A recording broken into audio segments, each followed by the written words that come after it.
everywhere. Hey there. So, what have you been up to these last couple weeks, Howard? Oh, not a whole lot. I'm playing the game Secret of Monkey Island, like the game Selector 62,000 picked for us last time. That Wiley gaming machine. Wiley. I wish it was a gaming machine. Then it would be useful. But it just selects crappy random games for us. So it's the bane of my existence.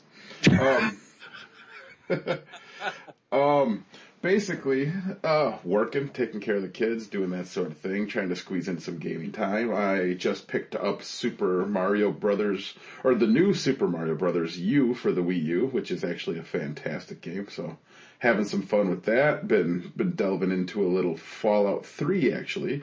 Not super retro, but a little bit of a throwback for a game to be playing. But are you playing anything new, anything modern besides our retro gaming experience?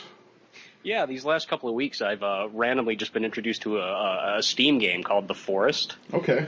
And I have just been completely absorbed with it. I didn't expect it. I never knew anything about it until I I don't even know how I found out about it, to be honest. I was just like browsing through the internet and somebody said, hey, there's a new survival horror game. And a story for another time. I hate the term survival horror. That's just a generic term that happened in the narrative of Resident Evil, and people turned it into like a genre. Besides, I prefer everybody fucking dies horror anyway, so. Well, right, exactly. I mean, it's really a total misnomer in every sense of the word. But right. This one really is like a survival game that also does have horror elements. You're basically the story. Well, there's not even really a story. Your character crash lands in a plane, and he's on this deeply, heavily wooded, forested island, and he just has to survive. And cannibals roam the island, and they're kind of curious about you. Like when they spot you, they don't like run out and attack you immediately, but they're out there kind of trying to figure you out. You're kind of trying to figure them out, and you're basically just trying to survive the elements while also surviving hunger and dehydration and so forth. So it's Now, do you crash land with like a survival knife? I mean, do you have something in your pocket, a little bit of an advantage, or are you completely? Yeah, they do actually. They give you at the very start of the game, if you don't rush. Actually, if you do rush right out, now that I think about it, they make it to where when you run out of the aisle of the fuselage of the plane, there's a I can't think of it. I think it's actually just called a crash axe. It's like it's like an old German axe. It's like an axe. It's a pick. It's like a multi-blade. It's got a circle in the middle of it for like undoing bolts or whatever. Sure. So yeah, you do start with this basic, slow, heavy, exhaustion causing implement of destruction, and gotcha. With that, yeah, that's all you start with. From there, you're supposed to go out and suitcases crash around the airplane as well. So you can go around and loot people's belongings. Exactly. Yeah. You break them open for like medicine and cloth and stuff like that. You can fashion various elements. And when I first read the description, I thought that it was supposed to be like Minecraft, which is a game that I know you've never played. Not really, doesn't look like your thing. I personally really like that game. And at first I thought it would be like that, but I'm not at all upset about the fact that it isn't. It's not like you can't run around and like morph the environment. You can't like build like giant structures out of dirt or whatever. But the actual building element of actually structuring your shelter, you can make big shelter, a small shelter. You can fashion it basically in whatever shape you want, anywhere on the island that you want. And so it's a really cool kind of like test your instincts, how long can you last sort of game. I really enjoy it. Well, that's cool. That sounds really fun, actually. I might check that out. Yeah, you might want to take a look at it. Your game, Mario, what was it called again? Mario? The new Mario Brothers, the new Super Mario Brothers U. Remember when you came up for Christmas, we played that game with you and my wife. That's the new Super Mario Brothers Wii. Well, now there's one for the Wii U. It's basically the sequel to that game, So it is this then the Wii U version of that same game, or is it like a totally new? It's a totally new game, totally new levels, totally new things. It's just it's the sequel. It'd be like part 2 of that game, but they've kind of taken to calling everything U for the Wii U. So instead of 2, I guess that it's U. It's not just Wii, it's now U. Actually, in the store, I just found they revamped the DuckTales game for the Wii U. So basically, it's the same game, but they've given it a nice new paint job and stuff like that. So I might actually pick that up. It's only $20. That could be the same version of the game. They released a DuckTales HD remix or remake or whatever they officially called it. About maybe a year and a half ago, and I wonder if that's probably the same thing then. It looked really good. Yeah, it looks cool. So Yeah. That's sweet. Yeah, check that out. The Oscars happened. I watched this year. Per our discussion, and I happened to be sitting on the couch. My wife was out of town, and she was flying back in around that time, so I popped the Oscars on, and and watched some Oscars. It was pretty bland and dull and boring, and a reminder of why I don't typically watch the Oscars. And quite frankly, Doogie Howser was terrible. He was. Oh, you thought he was bad, huh? I thought he was atrocious compared to. I mean, the last time I enjoyed the Oscars, Seth MacFarlane was the host, and he was fantastic. And why they did not have him again, I couldn't tell you. What's funny is that pretty much every host, I mean, it's been years since they had a universally loved host. I think the last one may have been Steve Martin. He did, I can't even remember what year he was, like 2002 or 3, maybe somewhere around there, and he was really good. And I think most people agreed. Other than him, it's always just been like Billy Crystal. He's like the last people, I'm sorry, the last person. And Billy Crystal was fine. I like Billy Crystal doing it. He was the last host that I think anyone really like collectively sort of approved of. He was kind of like he sort of typified the Oscar telecast, but now it's always they're trying so many things. The Oscars are kind of in a state of flux because the old guard is now kind of slowly transforming into the younger audience, and like roles are shifting and the climate is changing, and they're trying to skew younger and younger. I mean, they had a year about maybe 3 years ago where it was Anne Hathaway and James Franco co-hosted.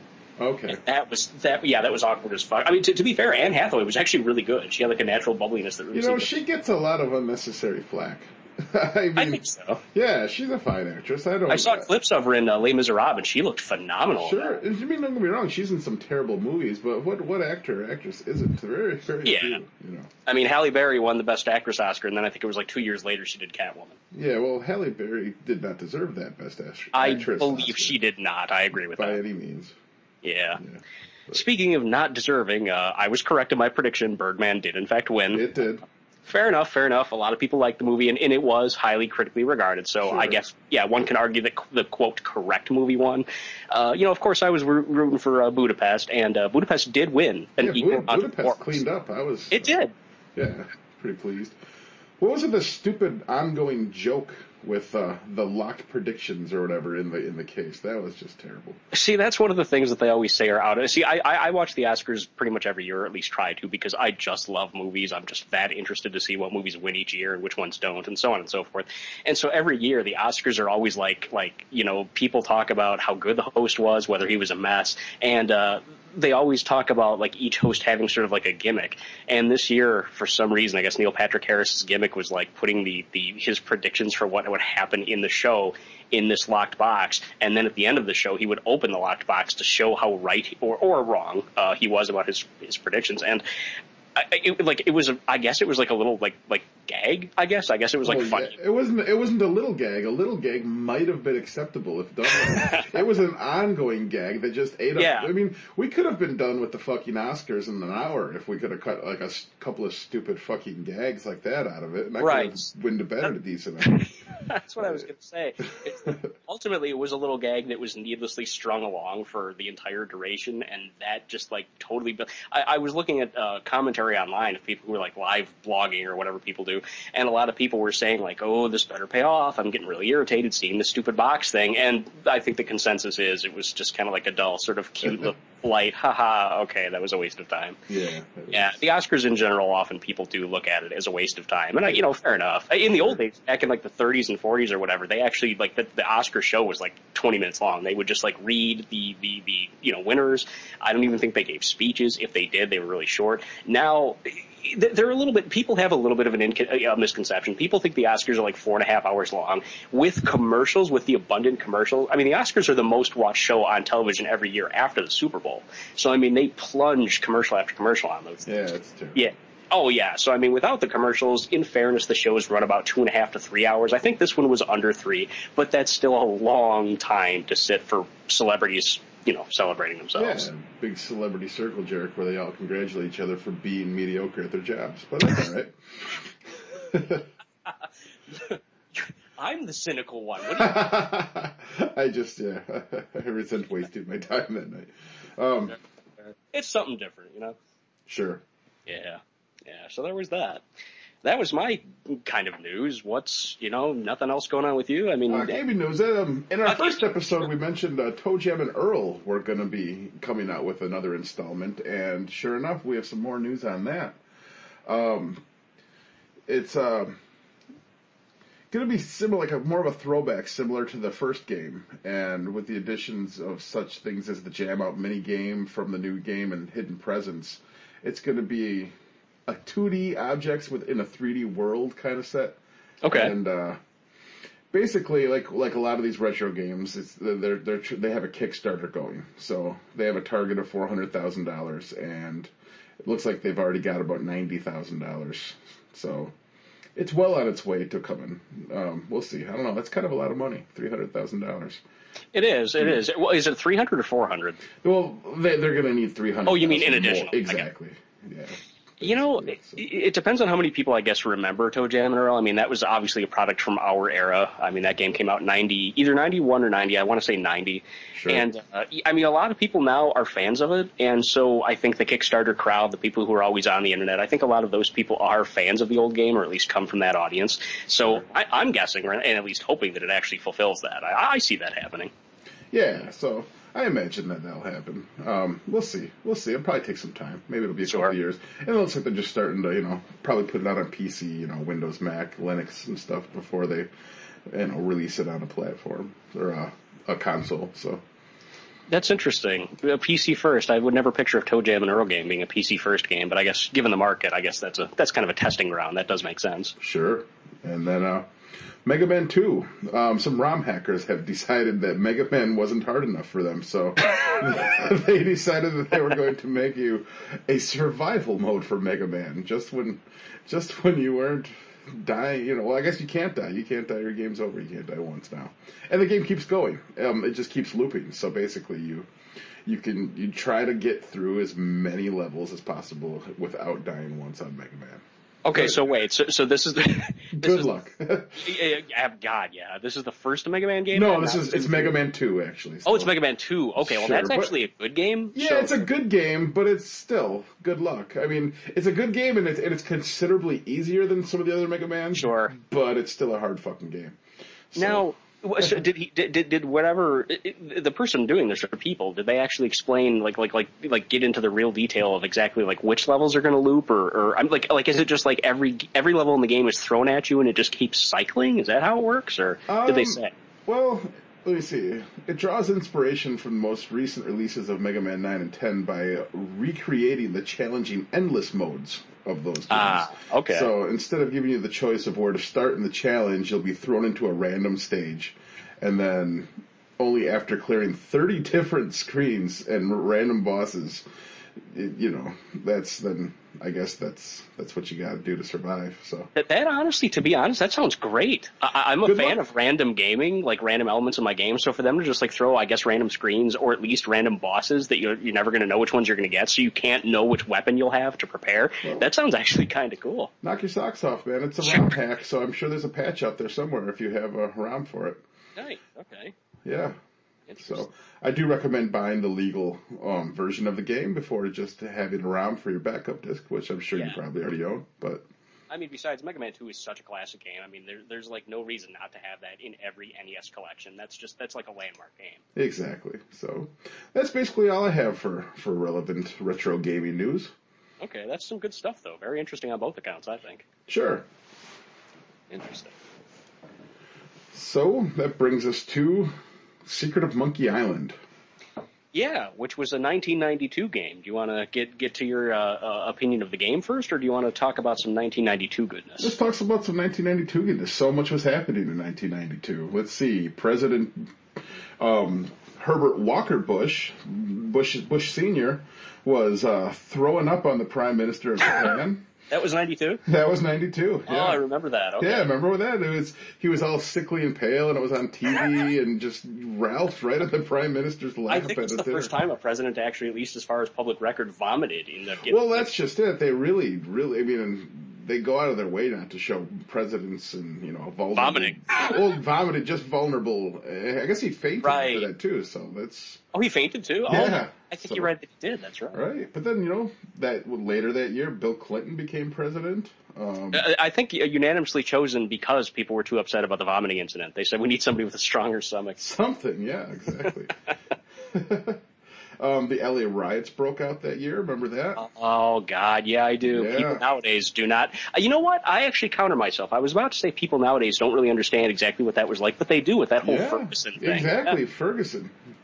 very different circumstances, but at the same time, kind of the same tone essentially. Yeah, Sure. racial, bad race relations. That was And that was basically, man, you were just watching people fuck shit up on TV. That just happened for like weeks. You were just watching the people fucking shit up on TV show. Nothing else. You just the city of Los Angeles was on fire. I could imagine living in Los Angeles and watching the people fucking shit up on TV show and just be like, oh shit, they're getting close. You know, it would be fucking definitely scary. Yeah.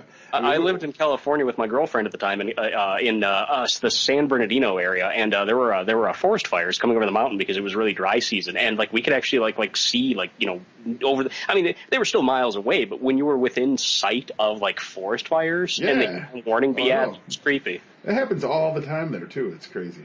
Yeah, you'd think that they'd find a way to utilize that big body of water to the west to deal with that. Yeah. Johnny Carson had his last episode of The Tonight Show.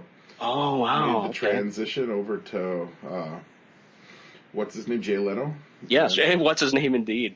I don't hate Jay Leno, but I don't particularly like him either. He's just so milquetoast. He's just vanilla. He was. Speaking as we were, I really got to say something here about The Tonight Show, and you're probably going to know where I'm going to go with this, but it really is kind of a sign of the times that whenever I go to YouTube, on the front page, I don't know if it's my search, it can't possibly be my search preferences on YouTube, but for some reason, whenever I go to YouTube, the first fucking thing they always show me is Jimmy fucking Fallon on The Tonight Show. Oh my God, Jimmy Fallon. I'm sorry, I'll probably catch a lot of flack. Jimmy Fallon is probably the most talentless, useless member of Saturday Night Live I've ever seen. In the history of the show, we're talking. He's terrible. He can't help but laugh at his own jokes. He breaks character all the fucking time. He's just not that funny. I've seen him be funny a couple times, don't get me wrong. But, I mean, it's just, he's terrible. And I've watched his stupid show, and it's freaking terrible, too. Whenever I happen to see clips of the show, because again, for some reason, YouTube has decided that I need to see them, I guess maybe to change my mind, which will never happen. It seems as if he's always doing gags of some kind. He's not like interviewing guests to make. He can't pull down an interview. He's just like setting up gags. He doesn't make eye contact with anything. He like stares kind of off and squints his eyes to the ground and just kind of has a cheesy smile and chuckles to himself as he babbles nonsense. He's terrible. He had an episode with Mike Tyson, which I admit I did click on. This did not tell YouTube to keep sending me clips of him. They were already doing this to begin with. That's how I saw the clip. But it was a clip of him and Mike Tyson. I'm a fan of Tyson, not the character so much as the actual boxer. And he was actually playing Mike Tyson's Punch-Out, which I thought, I have to see this. This is the most surreal, awesome thing ever. Watching Mike Tyson play Mike Tyson. Not only play Mike Tyson's Punch-Out, but fight Mike Tyson himself in the game. Wow. Yeah.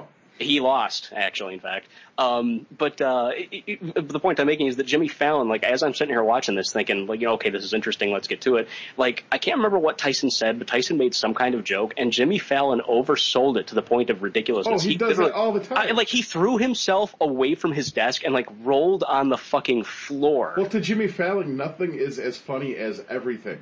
It's fucking terrible. It's always laughing, always. I mean, I don't I mean, as much as it's a cliche joke, and deservedly so, because I think everyone's aware of this. Like sometimes it really does kind of blow my mind to sit and think about the fact that you and I grew up with most of the better years of Saturday Night Live. Oh, yeah. And like for somebody to tell us that the Tonight Show would go to not just a member of SNL, but like what was in our era, you and I, like commonly known, that it wasn't just the two of us. Everyone in the world, like everyone we spoke to, everyone we read about, everyone just like knew Jimmy Fallon was a joke. Well, so for him to get this Night Show, they've had bad cast members all the time. I mean, that's just every cast has had bad cast members. Sure. Bad cast members, but they get weeded out, usually. I don't know how they didn't. Him and Horatio fucking Sands. I mean, how they lasted longer than a season on that show is beyond me. Yeah, I don't know, man. I don't know. I mean, they're worse than even Dana Carvey. He had like two like useful purposes in life, so that's really saying something. Yeah. Dana Carvey actually wasn't terrible on that show. It was just everything in his career after that show. Well, I think the reason he was decent on the show is because they allowed him just to do like character imitations, which that show kind of devolved into for a while. It did. Yeah. He was massive head wound Harry, so you gotta throw him a bone. No matter what you think about Dana Carvey, can't take away massive head wound Harry. You can never take away massive head wound Harry.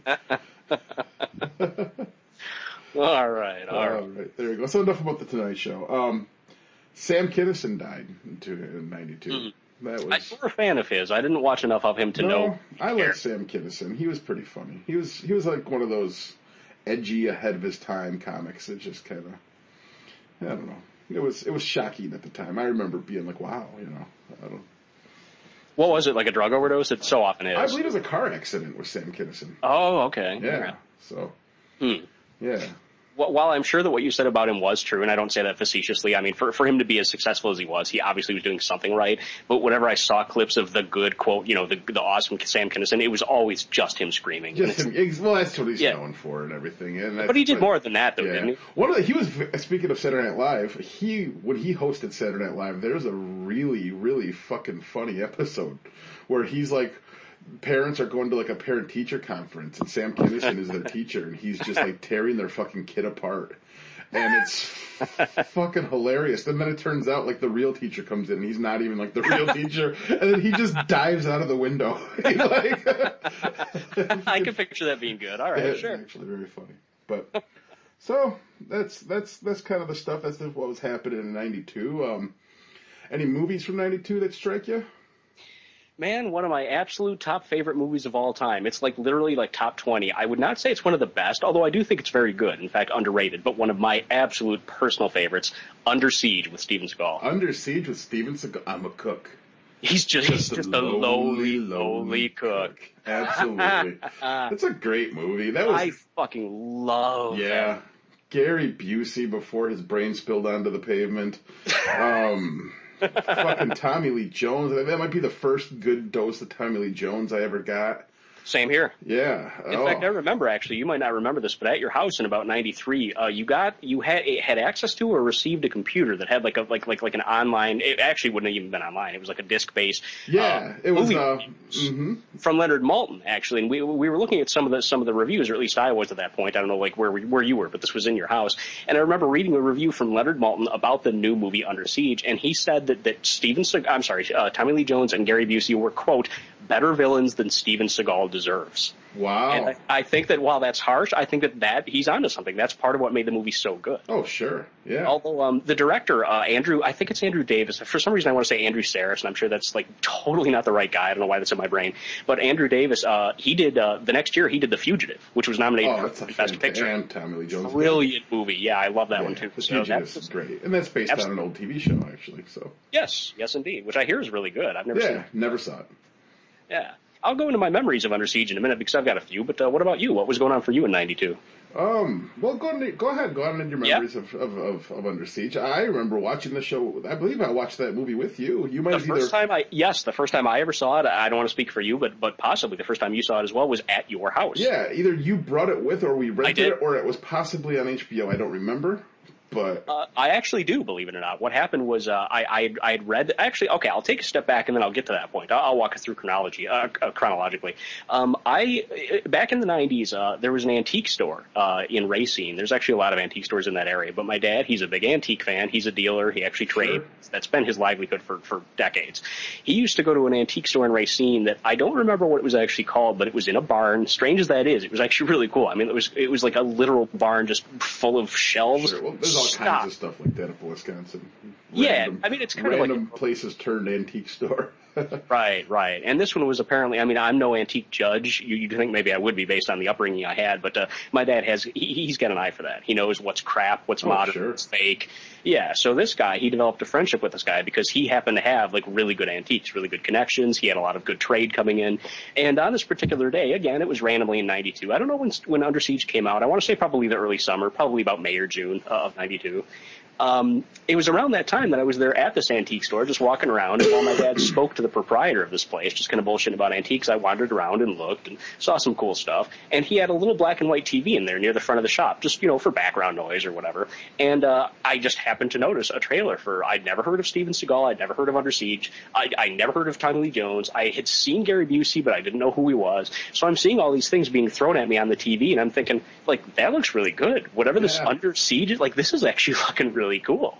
Sure. So, so I remember, you go ahead. I remember seeing the trailer as well, and for some reason at that, '92, so when I was 13, And I just remember that capturing my imagination somehow. Like the cook, the badass on the whole ship was the lowly cook. The lowly cook, our favorite line. Exactly. And Yeah. I that might have been my first taste of Steven Seagal. Maybe I watched that one. What's that bad one where he like, I don't know, there's like a Jamaican mafia he's battling, which is ridiculous. Oh, I don't know if that came that's up. going to bug me now. I don't know if that came up before it or after. This is the There first was one like I Out for Justice, Above the Law. They're like all these different generic. It was probably one of those. But Under Siege was one of those rare movies where apparently he, his particular craft as action star, budding action star at the time, he was paired with a director who was apparently a really proficient, action director. I mean, that's what's good about Under Siege. The movie is actually fairly relatively serious. It's like actually directed. I mean, not that his older movies weren't, but Under Siege just has a certain, I don't know what it's subjective, but yeah, it just feels like it's got a quality to it. Yeah. So when it did come out, this leads to the conversation about you and I seeing it at your house. What happened was, I distinctly recall, actually, I heard that Under Siege was coming out. We had a cable box back then where you had like a cheater box or whatever. That's what we called it. Like Sure. you could make it to where you could get free cable by call it like a black box or something. That's right, the black box, exactly. Yeah. Back when cable was actual cable, when it was just cable television before satellites and everything else. I always pictured an actual physical black box as a kid, but I think the term black box means an illegal bootleg box or something. Exactly, Not black necessarily the color of the box. Right, black market for sure. Yeah, the actual airline black boxes, unless I'm incorrect, those are orange. Right. So easily identifiable. Exactly. Yeah.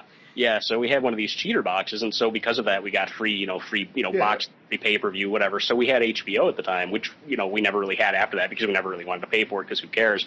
This was before HBO got really good, and they were airing Under Siege, and this was a couple days ahead of time. So what I did was I waited, and then I taped it, that night, but I wasn't able to watch it. I turned on the VCR and went to bed for school the next morning because I was the same age. I was about 13, 14 around that time.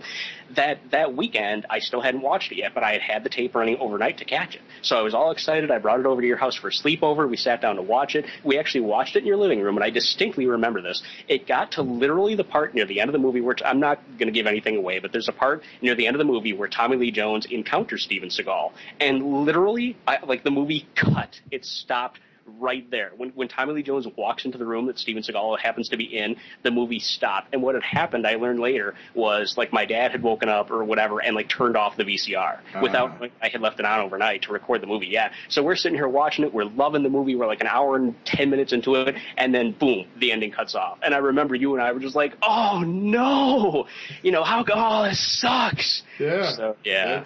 I don't remember that actually. I'm surprised you don't. Wow. Yeah, I must have caught the movie soon after that. Well, I think we both of it. Yeah, we obviously both went off in our separate directions and finished up. Sure. But we did, however, get to see the very nice boobies in that movie. So. Looking back, see, at the time I loved them, but I didn't realize at the kid how to tell implants from natural, and now I'm such a fan of natural. Yeah, I can't look at that girl anymore without saying, implants. They were pretty nice. They were pretty well, pleasant. You're a kid, we've only seen a handful of boobies at that point, so. They were boobs. Yeah. It's like, boobs are like pizza. There's just not that many bad ones. Yeah, it's hard to find one that's just unpleasant, for sure. Well, the movie I conjured up from 1992 is one of my favorite satirical splatterhouse blood gore films. I'm sure you know where I'm heading with this I know one. Which one you're picking. What do you think I'm picking? Tell me it's Dead Alive. Absolutely. Yeah. Or if you want to travel to New Zealand, it went under the name Brain Dead, but in America it was released as Dead Alive.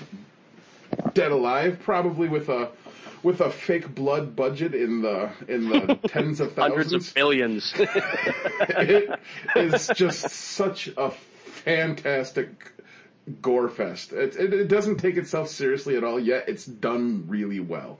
What's the plot of Dead Alive, Howard? Oh, the plot of Dead Alive. They go to this Sumatra, what is it, Sumatra? I don't even know. I know. Yeah, I think they go to Sumatra. It's like, and they trap this rat monkey, and as the legend goes, it's a little stupid puppet. Yeah, this little. Well, was it a puppet or was it actually like claymation, or it was almost like stop motion? It was a mix. It depended on the shot. It was a mix. Yeah. I don't want to give anything away. I'll let you go ahead. Sure, it was this cheesy stop motion effects, but a guy says that a bunch of rats got off a ship on the monkey and raped the little monkeys and made these rat monkey things, and basically the rat monkey bites somebody, and then they freak out and lop off his arm and his other arm and his head because of it, and then somehow blood gets somewhere, they take the monkey to the zoo, and then the rat ends up biting the protagonist's mother, and she becomes crazy zombie lady, and it just spreads everywhere. Is there son not a guy named Lionel or something like that? I think Lionel is the uncle. Oh, okay. The crazy uncle with the sideburns that hacks up that proudly hacks up that huge pile. There's just body parts in front of him, and he's all happy smoking a cigarette, all proud afterwards. Oh my god, the acting is actually very good, and it's deadpan, just satire at its finest. And if it's not the goriest movie ever made, it sure is a contender. And it may have. I mean, if it's been surpassed since, which it's an older movie, so I don't know what would have. I watch horror movies. I love horror movies. I love horror movies of this genre, like the funny, cheesy, don't take yourself too seriously, gore fest for the sake of just being disgusting. And fuck, I don't think I've ever seen one that has more going on than this one. Well, we're talking about a movie to where the guy uses a functioning lawnmower as a shield as he's surrounded by mutants, and you can imagine where that goes. The zombie kill, where the half zombie corpse jumps at him and he catches it on top of the lawnmower, and he starts the lawnmower, and the guy's just spinning and spinning and spinning on the lawnmower blade until he grabs his hand, and then it just goes and saws him down to nothing as blood squirts everywhere. The gags like that are just beautiful. Probably my favorite. Speaking of gags, I think my favorite bit would have to be where some zombies are attacking a cemetery, and yeah. This pleasant, well-meaning priest or whatever comes out of the building. And he's like, "Oh my God, what's going on?" And I can't really remember enough about the dialogue. He has all these godly one-liners, that's what I was going to say. Actually, biblical, he starts combating these one-liners that just make picture just action star badass one-liners, but it's a priest delivering them, and they all have Bible tie-ins. It's pretty righteous. Well, see, he comes out as just this kindly priest, but then when the zombies close in, he actually starts going after them with legitimate martial arts. Oh yeah. He's fucking Bruce Lee and the shit out of these zombies. After he takes a few down, my favorite line, he's really getting into the mix of it. He tears a bunch of them down, and in his enthusiasm, he says, "I kick ass for the Lord." Yeah. That's just that's the best thing ever. It is fantastic. Yeah. There's another gag. One of my favorite gags in it is there's one of the zombies' heads got cut off basically by the top of the jaw back. And so there's just a head on this super bloody floor, and it keeps getting kicked around, and it's just sliding back and forth, and it's aware of what's going on and looking around, and it's just, oh my god. Basically, the reason for this movie's existence is we've got a director who you might have heard of, Peter Jackson. Yeah, a little director called Peter Jackson, who's only made some of the biggest Hollywood blockbusters in the last 20 years. But absolutely, yeah. He just set out to make this was his maybe, I don't know, second, third film, perhaps? I think it was his second or third. It might have been his second. I think his first was Bad Taste. Bad Taste, which is also a phenomenal fucking horror movie. He just decided, you know what? I love cheese. I love horror. I love over the top, gratuitousness, and that's exactly what Dead Alive is. It's just, it's got a plot. It's this guy trying to. It's got a great plot. It's got a very workable. The whole movie as a vehicle works, and it's acted really well. It's really good. It's a batshit fun comedy full of gore. Exactly. If you like gore, if you like blood, then you'll get your money's worth. Absolutely. Oh, no question about that. That's for sure. So yeah, I could not pick Dead Alive. One of my favorite. I don't know if it's one of my favorite movies of all time, but god damn it if I don't thoroughly enjoy it every time I watch it. As a matter of fact, I just watched it tonight. Oh wow, there you go. I did. I threw it in. I had a couple hours. My wife went to bed early, and we had a couple hours before we'd be starting the podcast. So I was like, you know what? Since I'll be talking about it, I'll just throw it in. And for me, actually, what I did was not even randomly, I just kind of got the bug up my ass after thinking about Under Siege just about 2 nights ago. I decided, I wonder what Siskel and Ebert thought of it. And to my surprise, they both gave it enthusiastic thumbs up. Yeah. So, yeah, everyone loves that. Yeah, here we go. Yeah. according to the legend, resulted from the rape of tree monkeys on Skull Island. The plague-carrying rats, yeah. Oh, good stuff. I mean, what a start. That tells you everything you So, need to know about the tone of the movie. if you're into rat monkey rape and gore, Dead Alive. Check it out, kids. And if you are into taut thrillers with actually like confident, still in his prime Steven Seagal, definitely check out Under Siege. His best movie by far. Now, from tree monkeys on Skull Island all the way to the secret of Monkey Island, that brings us to the game of the week.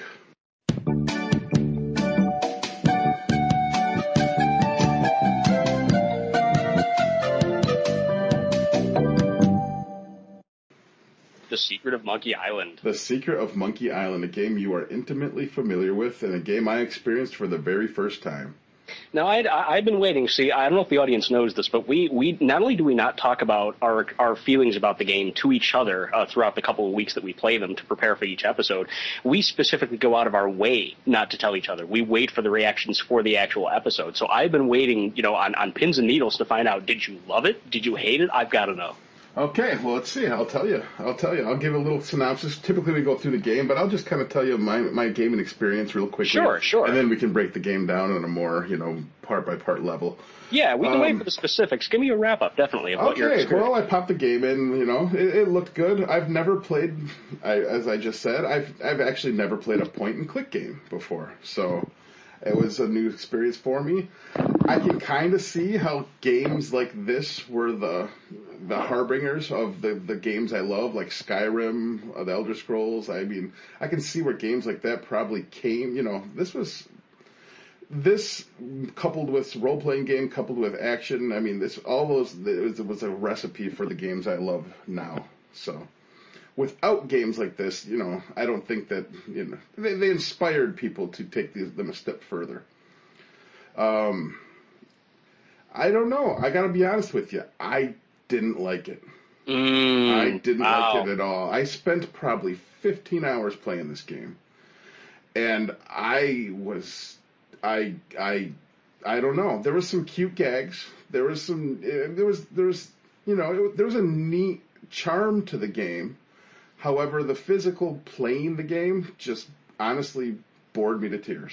Oh, I'm stunned. It bored me to tears. The cute jokes, the gags here and there, the fun stuff that actually was neat and charming about it just didn't pay off frequently enough, didn't pay off, or paid off too often to the point where you're like, okay, I don't need to see this. I don't need to do that. How many times do I have to do this now? I was like, wow, again, okay. The soundtrack, is this a Sega CD thing? Because I know it was released on PC first, but there's like a cool fucking song will start for like 8 seconds, and then I'm playing this game in dead fucking silence. And it's just like, honestly, I felt like just alone. I felt like lonely and like just, like I wish something was going, like no sound effects, not like a bird chirping in the fucking background. I'm just like sitting there in dead silence, just clicking away. Click, click to all the same scenery I just seen over and over and over and over again. Honestly, I really came out of this feeling like there's 15 hours of my life I'll never get back. Oh my God! And now I feel bad because I sold you hard on this game because that's fine. I mean, it's what it's one of them things. I can see why people like. Maybe if I played it when it came out, when there wasn't, I don't know, man. Honestly, there was points in the game where there was music. And I was like so fucking happy and relieved, and like to like have something going on besides like pointing and clicking at something I've already seen. And then I was just like, I would stop. I would like literally stop playing the game and just like soak it in for a second. It was the one thing that just, thank fucking Christ, man. The saving grace of this game is when you're on the big map and you like have to walk really far across the map. At least your little dot that's going across the map fucking goes fast. I was like most games that don't. So at least that part of it, I was like, well, thank God that doesn't take forever, because I could really see in that taking forever. I don't know, the things like, we'll talk about the gameplay and stuff later. And then I'll elaborate on how I feel about those as we break the game down. But as a whole, I didn't feel a sense of accomplishment when I beat it so much as a sense of relief that I was done.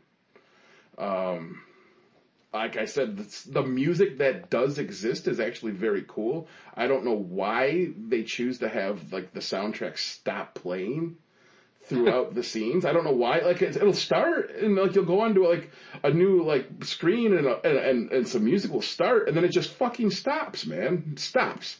It's baffling to me why they would do that.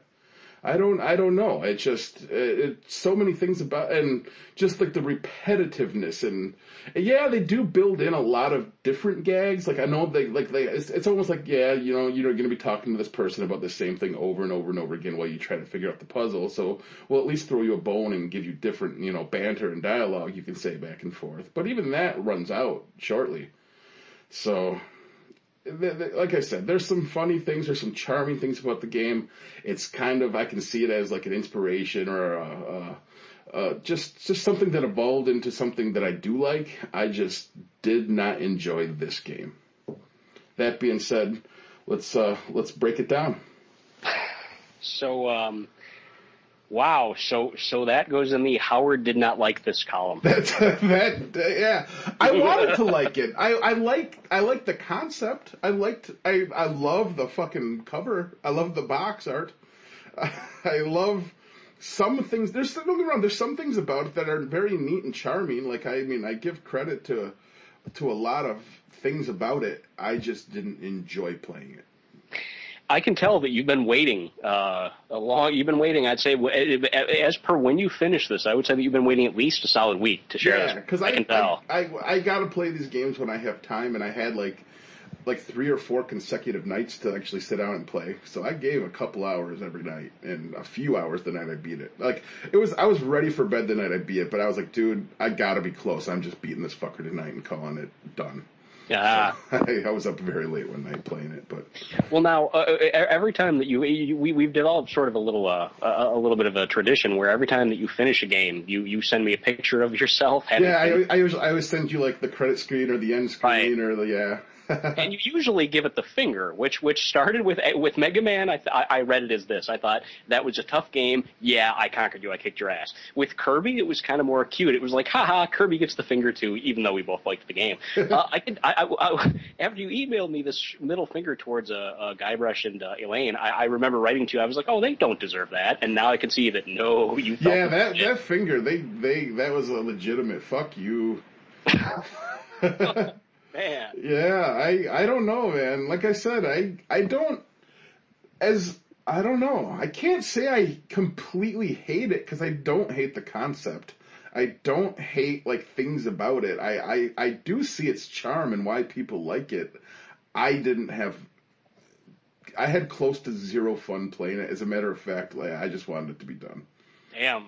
Yeah. Well, my experience with the game, I guess before we break down the specifics, which I'm even more excited to do now that I know that we're going to feel almost the opposite on all of them, yes. My background is important to note. Here's how it started with me. In the fall of 1989, actually, no, it would have been 90. It would have been 90, the year of the game's original release. I had a magazine called Game Players, just generically Game Players. I think I remember that magazine. Yeah, it was actually, for what it was pretty good. It was kind of like Nintendo Power, just like a minute after Nintendo Power first released. And it was, in addition to covering Nintendo, it covered all kinds of games and systems. And one of the things it covered, I believe it was probably I almost remember this down to a T, I think the December issue of 1990 that covered Maniac Mansion. And I didn't have a computer at that time. In the 80s and 90s, unless you were pretty well off or lucky or whatever, you didn't have a computer. I mean, that was just like a major expense. Yeah, they were very expensive. Prohibitively, yeah. Yeah, and in addition, they just seemed to be like they weren't really marketed towards, the everyman. They were for like business people and so forth. Or even our school had like a computer that we all were sharing. Like we didn't have a computer lab. We had like a computer or two. Yeah, plus the concept of computer labs, which, I mean, and even that is, we need to even take a step back further. Kids today wouldn't even know what a computer lab is. A computer lab is like you have a computer in every classroom. You've got like 5 computers in every damn classroom. For us, we had an actual computer lab when we were like teenagers. When we were in junior high, that's when schools got computers. Yeah.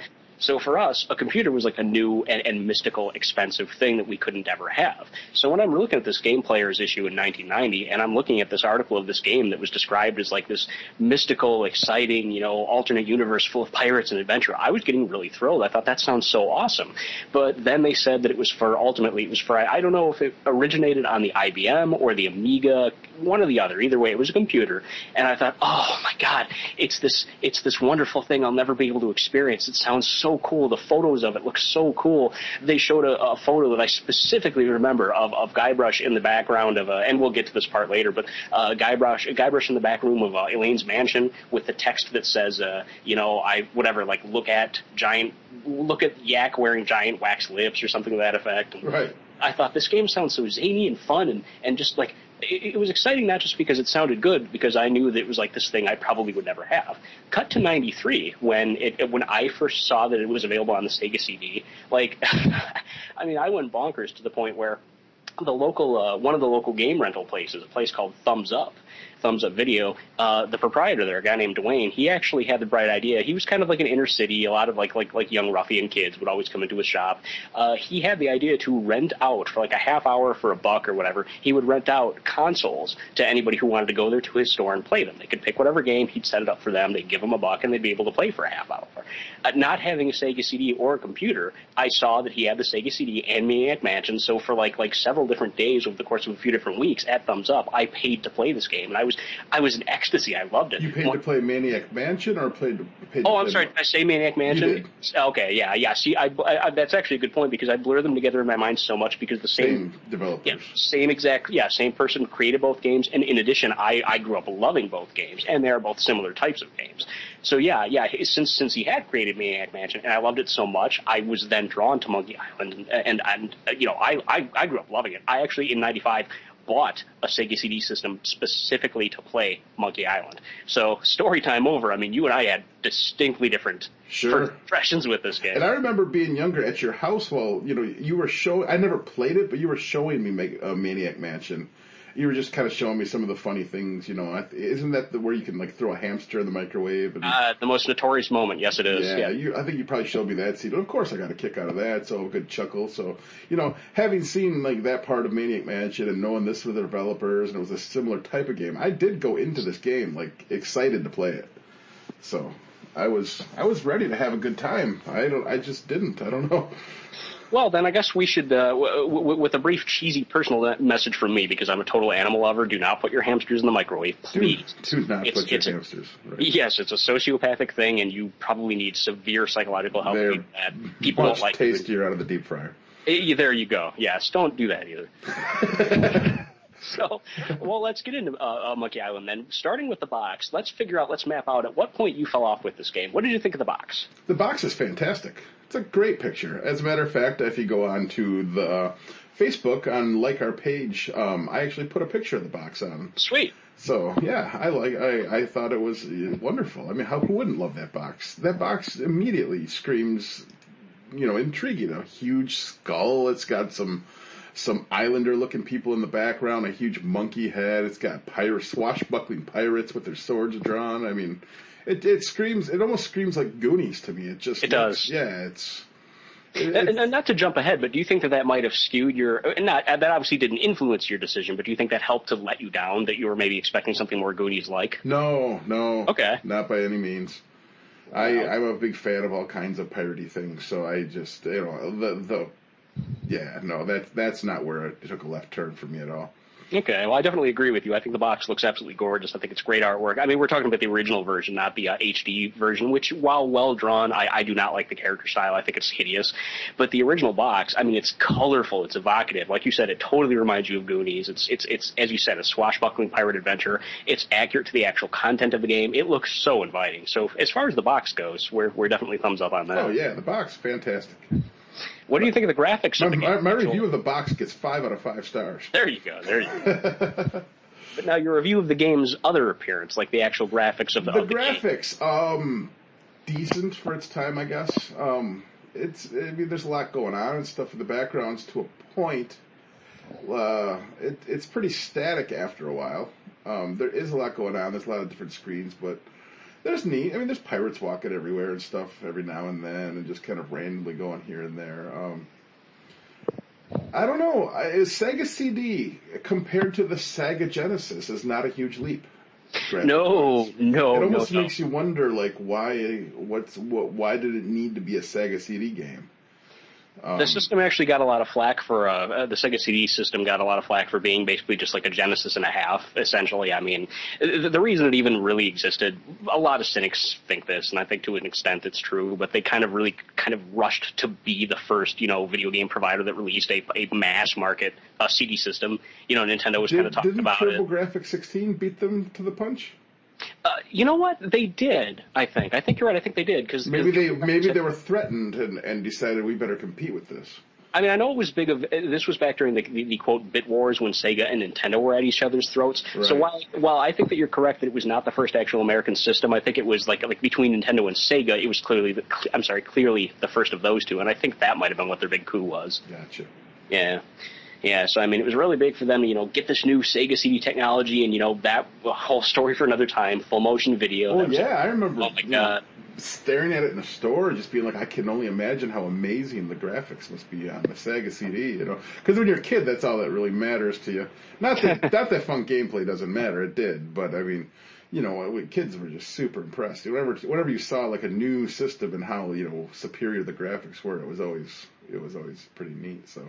Yeah, I mean, when you're 12 and dumb, I mean, you're easily impressed visually, and it's like that just looks better. It has to be better. So sure. We all fell for it. Exactly, but as opposed to, I mean, the graphics are slightly better than the Genesis, but it almost makes you wonder, like, why it really had to be why it wasn't released on all platforms, I guess. Well, now, originally, Monkey Island started as discs and diskettes, that kind of thing. In fact, that led to a funny joke. Monkey Island fans will know it. It's kind of a famous joke that was taken out of subsequent versions of the game, including the Sega CD. When you're walking through the woods, there's a stump that you can run across, and it's like, I can't remember what it's called, like Mysterious Stump or whatever. And the joke is, when your character interacts with it, it says something like, there's like a hidden catacombs underneath this stump. But in order to access it, you need to put in like disc 22, followed by disc 108, and it was a joke. There were no disc like 22 and 108 or whatever. It was just a gag. But people didn't get that, and so Lucasarts was inundated with calls of people saying where's my missing discs? You know what? You sold me a half complete game, and they shorted me 112 discs. Right. Actually fell for it. Yeah. So they eventually cut it out and said, okay, that's probably not a good joke to keep in the game anymore. So that's not in the Sega CD version.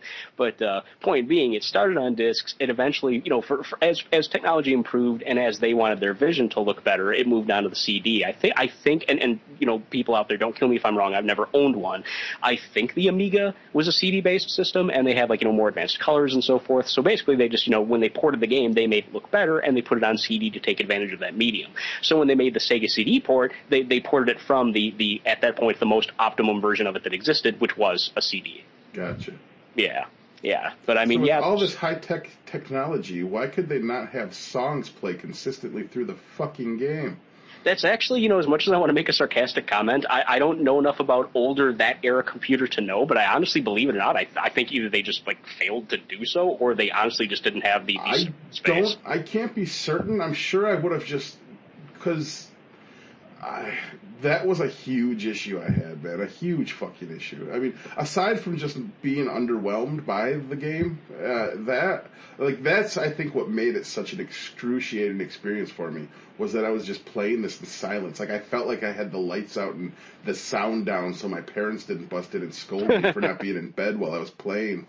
It was half of what's awesome about games is sound effect and fun and the experience, and I'm just clicking in silence for the vast majority of the game.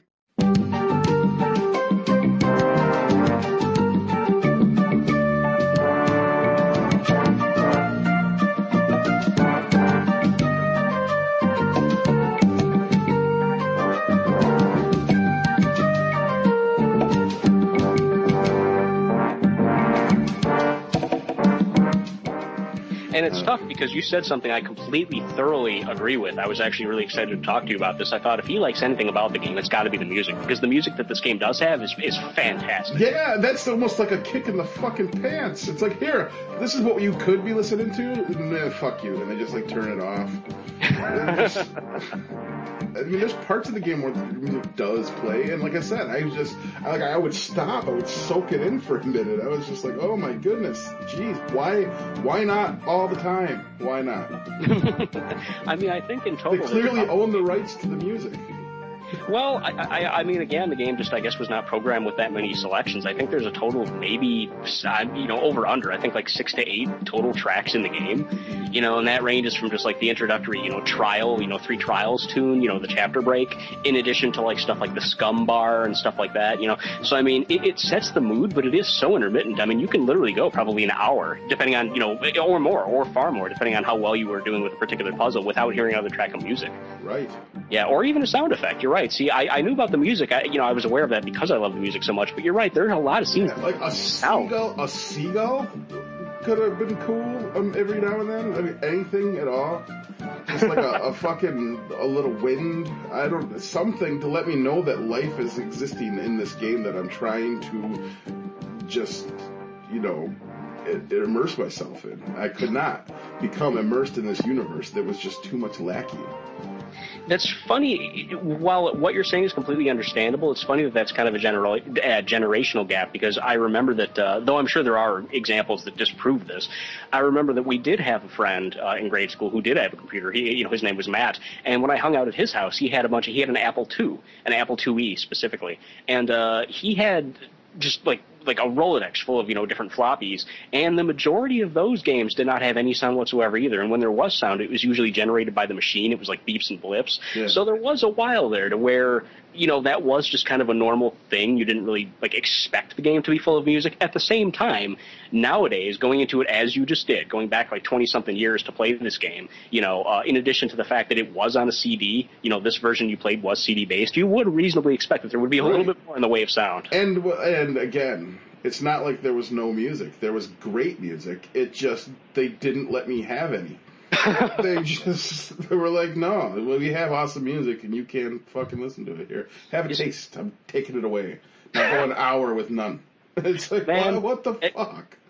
And you're totally right. I can't say that you're wrong. To the extent that when I bought the Sega CD, again, it's got to be so strange to you that, again, I can't reiterate this enough. I bought a Sega CD system, a used Sega CD system, but at the time it was still like $75. Sure. I bought it distinctly, specifically, Monkey Island, I have to own it. Whatever came after was gravy. Long story short, when I got the game, it was one of those games to where I don't know audio people. I'm sorry. I don't know if it's Redbook, whatever. I don't know whatever the different audio types are. It was the kind of CD to where you could just pop it into any random CD player and it would play the game's soundtrack. Sure. So, and I did that at the time. I loved, in addition to owning this awesome game. You wouldn't play the soundtrack for like 8 seconds and then stop? Oh, no. I mean, it was like a good, I'm teasing, obviously. But, well, I mean, it was like the scum bar to where, the music in that particular room, that does continually just loop as long as you want to sit there and take it. Sure. But that's kind of, few and far between. Speaking of music, did any track in particular stick out as a favorite? Honestly, it's hard for me to any of it. I was happy to have any of it, and it was all good. There wasn't a bad song on the thing. Definitely. I can't say anything bad about the music they actually let me listen to. They just didn't let me listen to much of it. That's true. They just didn't. They were like, well, no, we can't let them. They did it like, specifically who made that decision? Who was just like, well, don't have the music player, or no, fuck that. We ain't paid for sound effects. It's like, what the fuck? Again, I can only guess, since I don't know. I can only guess that it was technological limitations or time limitations, but I don't know, man. I don't know. No, because they existed. Like it was like they happened now and then. Like, it was clear that it was a possibility. But there's finite storage space and time during the development, though. And while I don't want to give them, cut them slack, if it was just like, that's enough, we'll stock at 8 tunes, I cut them no slack on that. That made it. That really took away of the game immersion and experience. Well, you used a word that was very good. You said, I think you said the word isolated. You felt isolated when you were playing. I felt like just out of. I felt like I found myself looking around my room. just that other shit, just, yeah. I mean, it took me out of the gaming experience completely. I see. See, it's starting to make sense now when you called me, and again, we don't discuss the game ahead of time, but you did say, you even specify, without saying anything positive or negative, I'm not going to give anything away, but I'm curious, is the HD remake the same? And for the most part, like 98, 99%, it is. The HD remake, unless I'm completely mistaken, does not add any new music. Yeah. Ugh. Yeah, I think there may be some extra sound effects, but that probably and they don't add any like speeding up of him walking through town hundreds and hundreds of times, huh? You know, it's funny that you mentioned that because I didn't really. Okay, first of all, right off the bat, the Sega CD itself, as far as slowness, the Sega CD has really terrible loading times. That much definitely needs to be said. Sure. That game loads for shit. But that system loads. I mean, I grew up playing PlayStation, which has horrendous loading times for a lot of games. So that's something I can look past. I can't blame the loading times for anything. But actual walking speed, you notice that frequently, that you felt the characters smooth slow. Exactly. And certain things were weird, like skimming up and down through your menu didn't really take time unless like when you were doing that fucking learning the lingo for the sword fighting. Yes, yeah. For some reason, then it slowed down my ability to skim through that fucking list. Like it literally maybe had to like push the button several times, and it would want to be like weird when I was trying to when I actually had to navigate that. It slowed down. It was unresponsive. Nowhere else in the game was it like that until I really had to do that lots, and then it was like, well, why? Yeah. Yeah, that's kind of the only one I'd be able to compare that to is the HD remake. I hadn't played any previous versions of Monkey Island as far as, which consoles or machines they were on, so I don't know if it was ever worse than that. But, of course, the HD remake does make responsiveness a little bit better. Okay. Yeah, but, I mean, not significantly enough to where you're noticing, Guybrush, like, moving, like, much more swiftly or anything like that. Sure, yeah. I could have used a little more pep in his step, I guess. If they were going to make me do the same things over and over and over again, I really wish it would have went a little faster, I guess. Did you notice that right away, or was that something that kind of came over time? Yeah, I kind of was like, oh, okay, here we go. Sure, yeah. Sure. What did you think about the actual very beginning of the game, the actual first introduction of the character, and when he goes to the scum bar? I had chuckled, Guybrush Threepwood. It's funny, and there's actually a story there. His name Guybrush Threepwood specifically comes from the fact that when the creators of the game, probably Ron Gilbert specifically, but I don't recall exactly whom, somebody was I think all three of them, the production team, which is Ron Gilbert, Dave Grossman, and Tim Schafer. They worked together on this game, and as they passed ideas back and forth and sent different files to each other, they sent a file of the main character who they hadn't yet named. And so at the time they were just calling him Guy. They were like, okay, when we're talking about this game, Guy does this, and then at that part we'll have the guy do that, et cetera, et cetera. Sure. So when one of them sent this file to one of the other designers, and the file was called simply Guy, it was the file type that was used to design him was like this primitive type of paint program which saved the file as a brush file. So the file's name was literally guy.brush. And that's actually how the character got his name. The Threepwood was basically them. I think there's actually a little bit of a story to that too, but I actually don't recall that part. I think that was kind of more of just kind of a gag. Sure. Yeah, but I'm sorry. I just wanted to throw that story in there because I thought it was neat. So you actually liked the, you were into the vibe at first. You actually thought it was fun. Yeah, I mean, it looked neat, and after a while it caught on, and I was like, okay, I can take this. Like, it was like, to me, I felt like, okay, I'm a guy role-played in a theme park, and that's just the feel of the game. So, like I said, when it comes to, like, the charming aspects of the game like that, it's neat, But, like... yeah. Well, when you went to the scum bar, and there's even a story behind that. Again, most Monkey Island / Lucasarts people will know this, since this is the first time you've ever even like tried one of these games. This would be a new story to you. But scum actually stands for Script Creation Utility for Maniac Mansion. And so as an in-joke, yeah, you see scum all over the place in the game. That's sort of like a little cute little reference to their own production. So that's what that's all about. Yeah. So when you guided Guybrush to the scum bar, when you had your first like multiple choice dialogue thing, and like the guy who like makes fun of your name, like how did you respond to that? Do you remember? I honestly don't.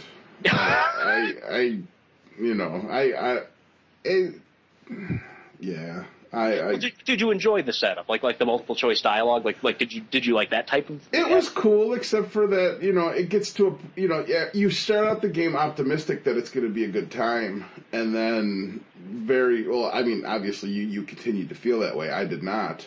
I got to a point where I didn't care anymore. I didn't want to sit there and sit through every bit of dialogue because I just wanted to get going because I knew it was going to be a while. It was like, I don't know, I don't know. Well, the one gag where like the guy's wearing a button, it's like ask me about Loom, and then you ask him, and it's an advertisement, and I found like that silly, like the unnecessary, like okay, now we're gonna put like a remotely detailed photo of a guy close up, but they only did it once in a while. Yeah, like that just seemed out of place. I don't know.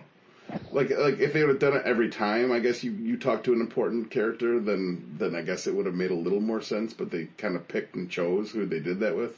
That's true. It was like, okay, I guess I don't know. But you were at least initially, at least for some amount of time, you were feeling the humor of the game. You might have chuckled like at I said, fact. I get the charm of the game. I just think that everything about it that's not fun makes it lose its charm pretty quickly. It doesn't pay off. There's no like price-value relationship for the price of sitting through everything I don't like the payoffs aren't good enough for it. I'd be curious to see if we can whittle down exactly where it started. What of the 3 trials did you pick first? Do you recall? The 3 trials, what did I do first? There's treasure hunting, sword fighting, and a breaking into the mansion to steal the governor's idol. There's sword fighting, breaking the idol, and there is going through the woods to look for the hidden treasure, the buried treasure. You know what? I got the treasure first. Okay. How was that? Did you find it particularly difficult? Was it really super long? See, that's just it. Is I didn't find any of it difficult. I found it time consuming. I found it like, okay, I will just eventually click at everything until I get all the information I need, and then I'll go do whatever it is I'm supposed to do. And that's really how the whole game felt.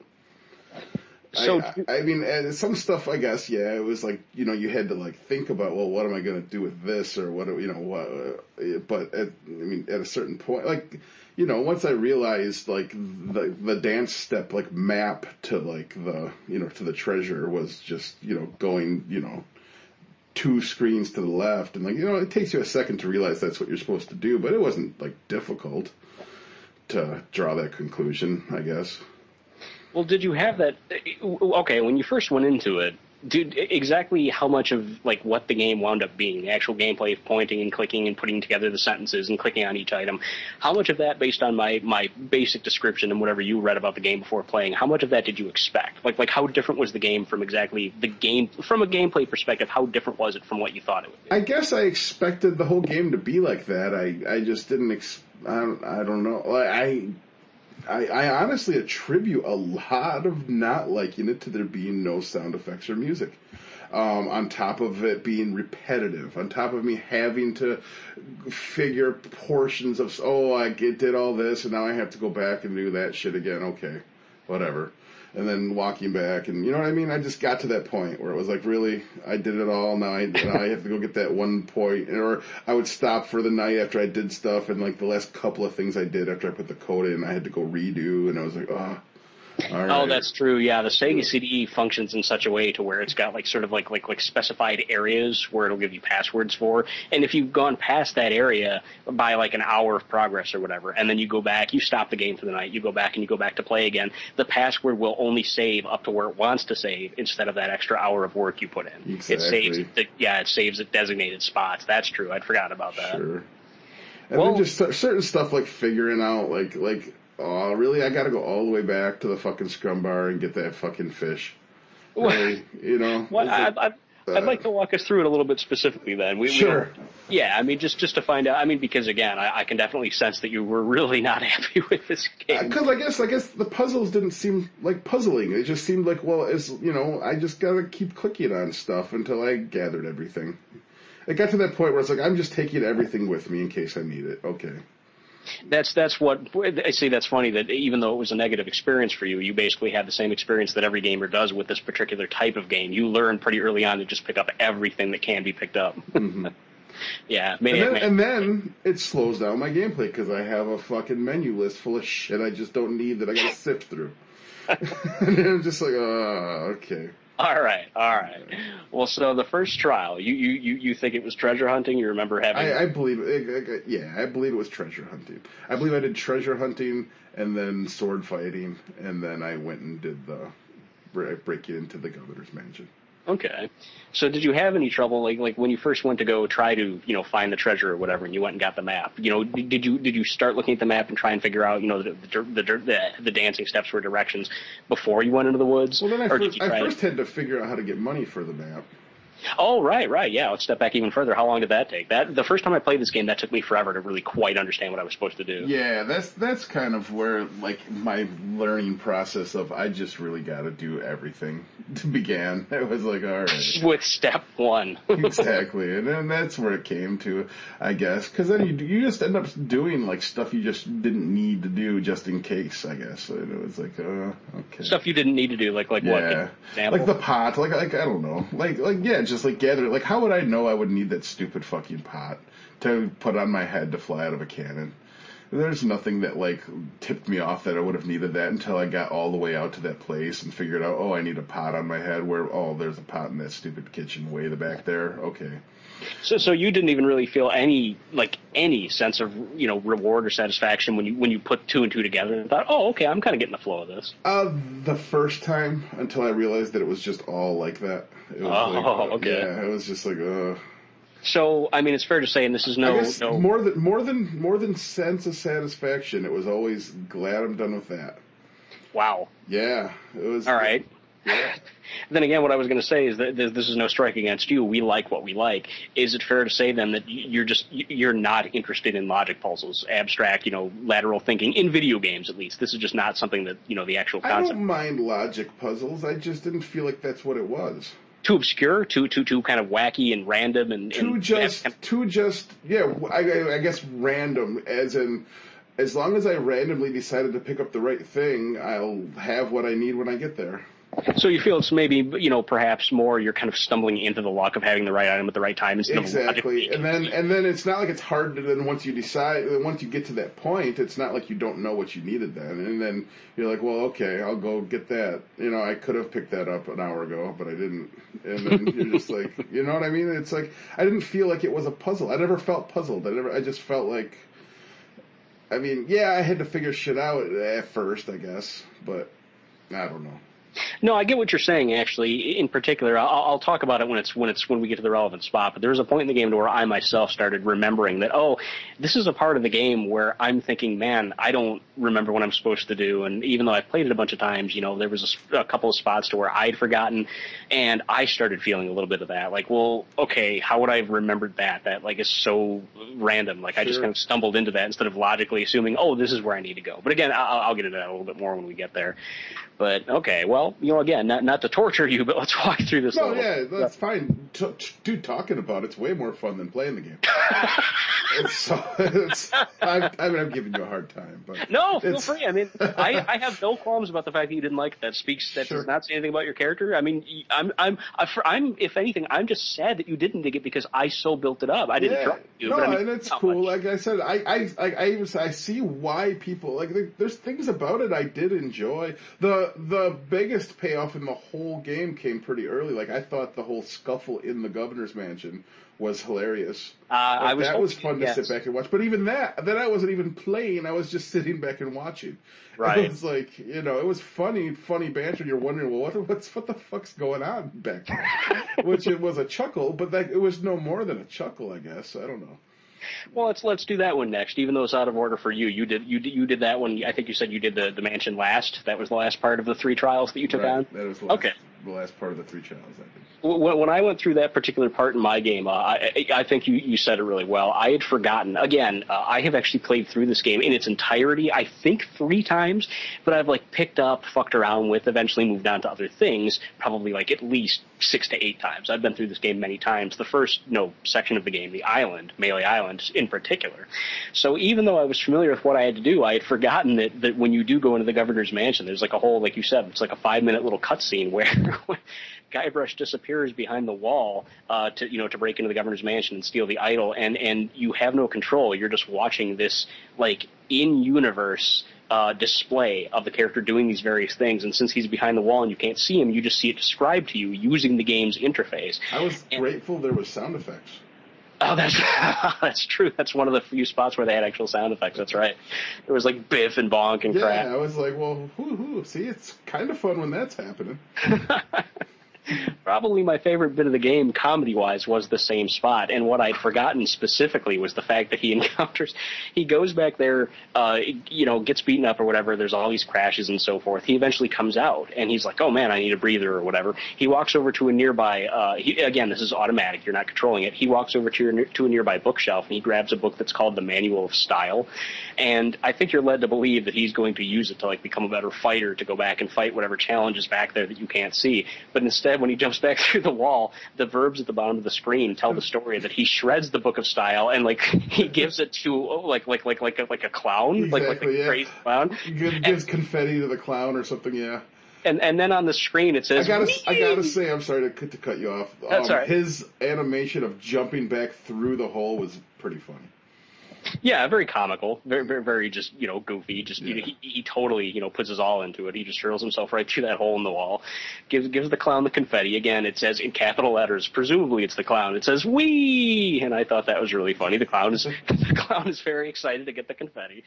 And the other spot that I really liked is that a Guybrush back there encounters a bunch of gophers. He starts like fending off gophers, and first it's one, then it's two, then it's a gopher horde. Right, and it's a gag to give you something you need in the future.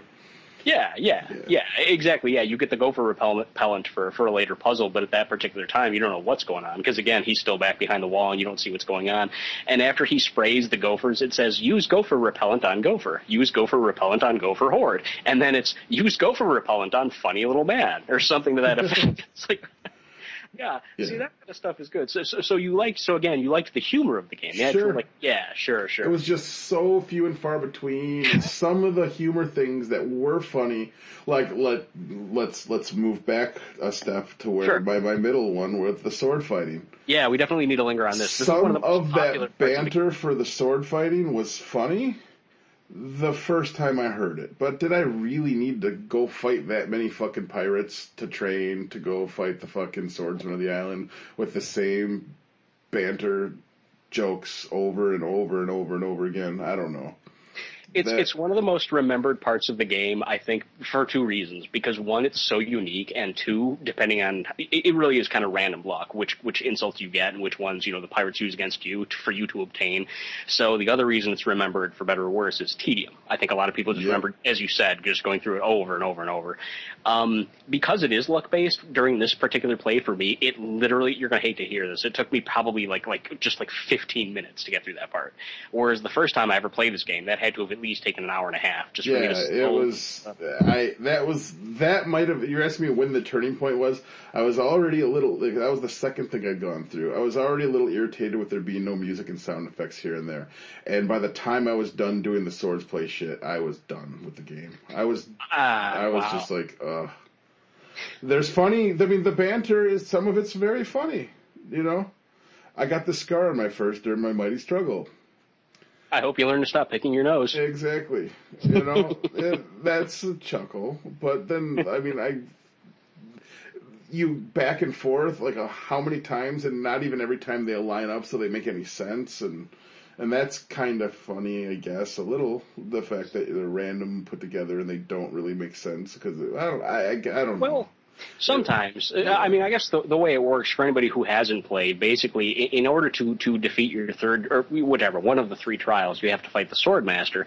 And the game, since it is a point-and-click puzzle game, they dealt with this by, instead of having manual dexterity action, they have you learn insults from random pirates that you fight, because as it's established in the game by insult fighting swordsman Commander Smirk or Captain Smirk or whatever, it's explained to you that fighting is just as much about razor-sharp wit and cutting down your enemy and disarming them, putting them off guard to actually get the killing blow or whatever. Right. And you actually might be interested to know that's believe it or not, that's inspired in large part by The Princess Bride.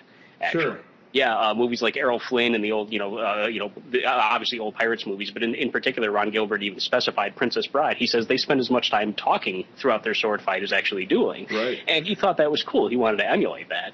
He should have emulated the sound effect of the swords clinking together and some of the background music that played in Princess Bride. You know what? To be fair, there are sound effects during the sword fight. Okay, I know. There's clink, clink, clink, clink, clink. Yeah, so when you fight against the Swordmaster, see, I find this interesting, but again, I could easily see why somebody else would find it tedious. When you learn these insults from these pirates, you have to acquire them by hearing them. You have to it's totally randomly drawn. You have to have the pirate use these various insults against you, and then it goes in your database. Right. Then you can therefore use those insults later against other pirates, hoping that they will, have the proper comeback, so you can then complete the circle. You've learned both the insult and the comeback, so now that's another move, so to speak, in your repertoire. So when you do go against the Swordmaster, you're well prepared to fend off against anything she throws at you. But you're not.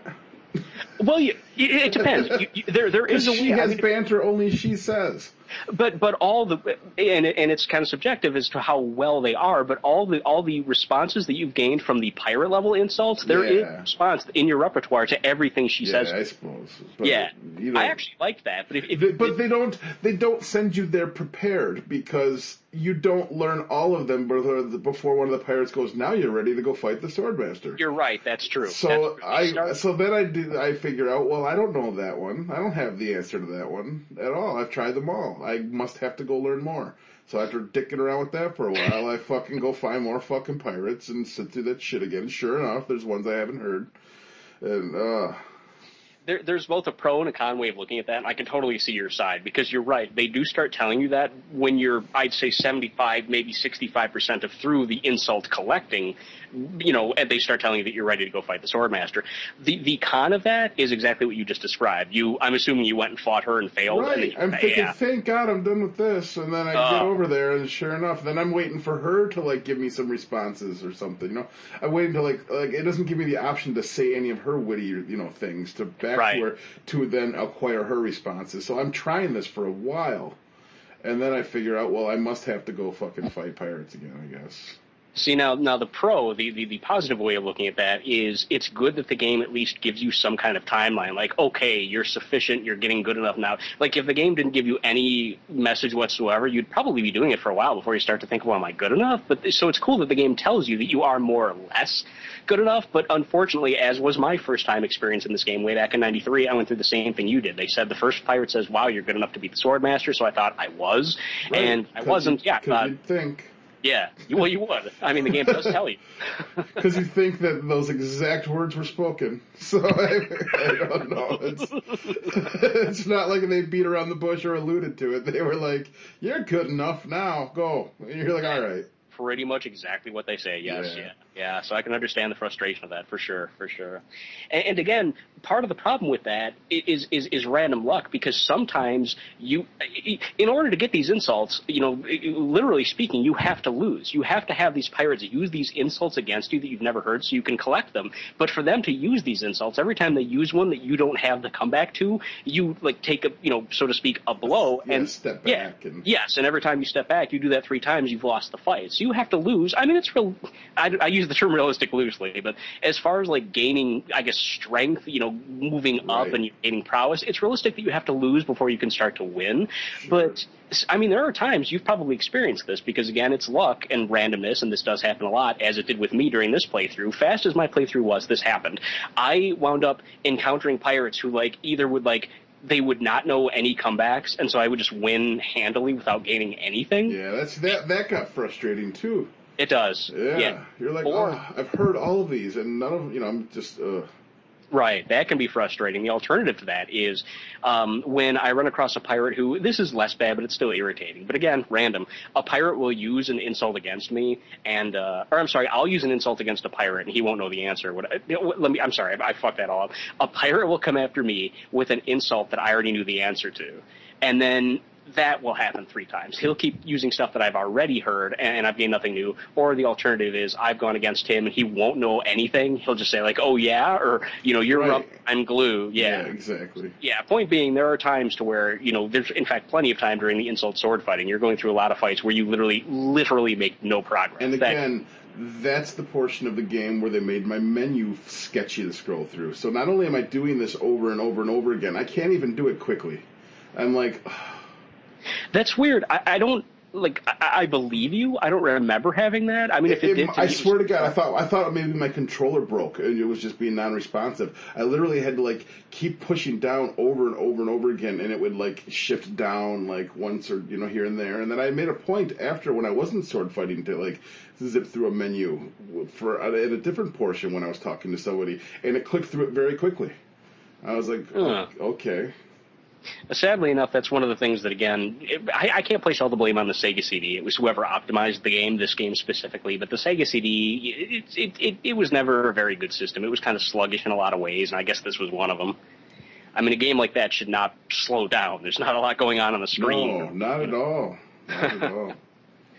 Man, so it's both disappointing yet completely understandable that the sword fighting, the insult sword fighting, stood out to you as the worst moment, because being that I enjoyed the game way back in the day, the first few times I went through the game, that was one of the things I most looked forward to.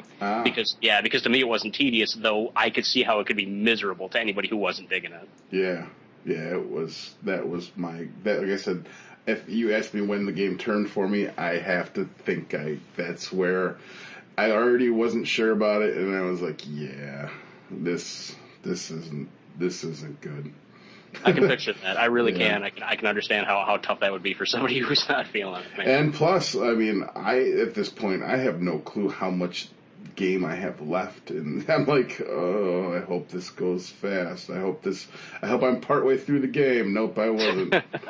Well, at that point you were probably about maybe 20-25%, so yeah, kind of a while. And I suppose if you hated the sword fighting, which you did, without knowing that whether or not it would pop up again, without knowing how much more of the game would dwell on that, which fortunately not much, but yeah, you must have been thinking, putting it into your perspective, it must have been oh my God, is this what the game's going to be? Seriously? Right. Yeah, seriously, I did. I was like, well, there, yeah. Man. Oh, well, all right. Well, after you complete the trials, if I recall correctly, you know what? Okay, when I did the 3 trials this time, breaking into the mansion was the last thing that I did, so it was natural that when you finish that segment, the evil Fester Shinetop, who of course throws you to the bottom of the ocean. Right. That I don't recall, since I did that immediately after the mansion, and he was there, and it made sense for him to be there and throw me into the ocean. Since you didn't do that part last. Or did you? I did. Oh, you did. We backed up. Okay. You wanted to talk about the mansion first, so we backed up because I did the mansion last. Okay. So, I was right outside the mansion when all that took place. So. Okay. Well, let's move right on to that. Did you? There's not too much to talk about with this. There's a little bit of a backstory to this.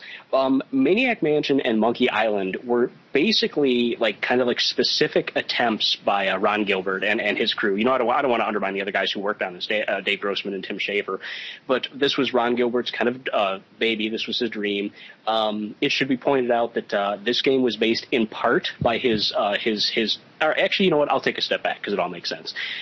There was a company called Sierra Online, Sierra Games. They made point-and-click adventure games, but those used a text parser. What that means is you'd walk through the game and your character would see a bush. Instead of clicking on the bush, you would actually have to type, go to bush. Or sure. Right. Like that scene in Big where the kids typing all that stuff in. Exactly. I forgot about that. Sure. Yep. Totally. Exactly right. Yes. And he hated that, and with good reason. He said that system relied on you knowing exactly what everything was called. And he said, being able to spell properly and everything. Sure. Yeah. It depended on a limited set of options that the programmer, whatever the programmer, happened to program. So he said, well, if we do this visually, if we represent this visually, it would make more sense. It would be easier. You don't have to type, pick a bush. You would just click the verb and then click the bush. So that was his first thing. He wanted to make a better version of adventure games. Sure. And so he started, but the games that were really selling big from the Sierra company were fantasies. There was a huge series called King's Quest, which may even be going today, I'm not sure, but they made at least 5 or 6 of them, and they were huge sellers. Maniac Mansion, though he loved it and it was popular with critics, it was not a huge seller. And so he thought, well, man, that sucks. I really like my game. The Sierra games are kicking our ass. Why? What can I do to make this better? And he thought, well, maybe the fantasy setting has a lot to do with that. So he wanted to do fantasy games, but he doesn't personally like fantasy. It's just not his thing. Sure. So yeah, so he thought, well, how am I going to crack this market and really make a game as popular as Sierra? And he started thinking, well, pirates, that's a really cool kind of fantastical thing. That's a genre I'm into. So he based part of it on his interest, his familiarity and appreciation of the Pirates of the Caribbean ride at Disney. Okay. And he also, in large... Is that why he makes it seem like they're in a theme park? And this is how it goes? Actually, yes. Some of that is even without giving... Well, I'm sure we'll never play it, but without giving too much away, there's even more of a direct reference to that at the end of the second game, which I'll leave for another time. Oh, okay. But yeah, in addition to the Pirates of the Caribbean ride, he also based very much... What happened was he was doing, kind of working on the game, getting this idea, getting the pirate thing going. Then he got called... he was at Lucasarts at the time, obviously. Mm-hmm. He got called on to do a port of an Indiana Jones game that they needed pretty much right away to be in time for the Indiana Jones movie, Last Crusade. So, excuse me. So he kind of put the project aside, started working on that, and then when he came back, in the meantime, he had started reading a book called On Stranger Tides. And it was primarily the Pirates of the Caribbean, and in particular, he's put a lot of emphasis on this. He's actually given interviews where he specifically said a lot of my inspiration from Monkey Island, it really came in a huge part from this book on Stranger Tides. Which, having not seen it, I don't know how much of it the fourth Pirates of the Caribbean movie has to do with that same book, but I've heard that it's actually based on the same book. Huh. And it's of course got the same title, doesn't it? I've never seen it. Isn't it Pirates of the Caribbean 4 on Stranger Tides? Oddly enough, I own it, and I don't recall the name of it. I've only watched it once. I think I received it for my birthday or Christmas or something for my wife, and I watched it. It was good. I liked it. I like the actor who actually plays the main bad pirate in that movie. So. Okay. Yeah. He's actually the brothel owner in Deadwood. Deadwood. That's what I thought. Yeah. So. Yeah. Okay. Yeah, I wish I knew now because I can see why you would forget the subtitle. It probably didn't even matter in that movie. But again, I wouldn't know because I haven't personally seen that when I stopped with the third. It's as good as any of them, honestly. I don't know why we need any more of them, but I liked every one I've seen. I can't say I disliked any of the pirate movies. I just don't know that. I don't know. They all go their own direction, yet they all seem very similar, so... I mean, I agree. As a tangential aside, I feel the same way. I enjoyed all the 3 Pirates of the Caribbean movies, the second one to me in particular, and then to a lesser extent the third. I like them all. The only one I don't like greatly is the first, but I still like it. I really dug the first. I guess I expected it to be the premise alone made me expect that movie to be so bad, and when it was actually really good, I don't know, made me really appreciate it. See, I had the inverse reaction, actually. When I first saw a trailer for it and I heard Johnny Depp and I saw what he looked like, and I love Jeffrey Rush. I think he's such a good actor, so completely watchable. When I heard that he was a ghost pirate, I thought 2 things. A, he'll be amused of this. I thought, A, oh, good, a Monkey Island movie. And B, yeah, because ghost pirates. Sure. And B, I thought, oh, how cool, just like a fun, like badass action movie with these 2 actors that I really like. While it was good, I didn't expect it to be so, kidified and so kind of goofy. Aw, shucks. So while I liked it, it was not as good as I expected. Gotcha. Yeah, but I mean, they're all good. I like them all. They're all fun. But after the third... Honestly, I think you'd like the 4th one just fine. I just don't think you'd be overwhelmed by it by any means. You'd just be like, okay, that's another pirate movie. It's the same formula. It works.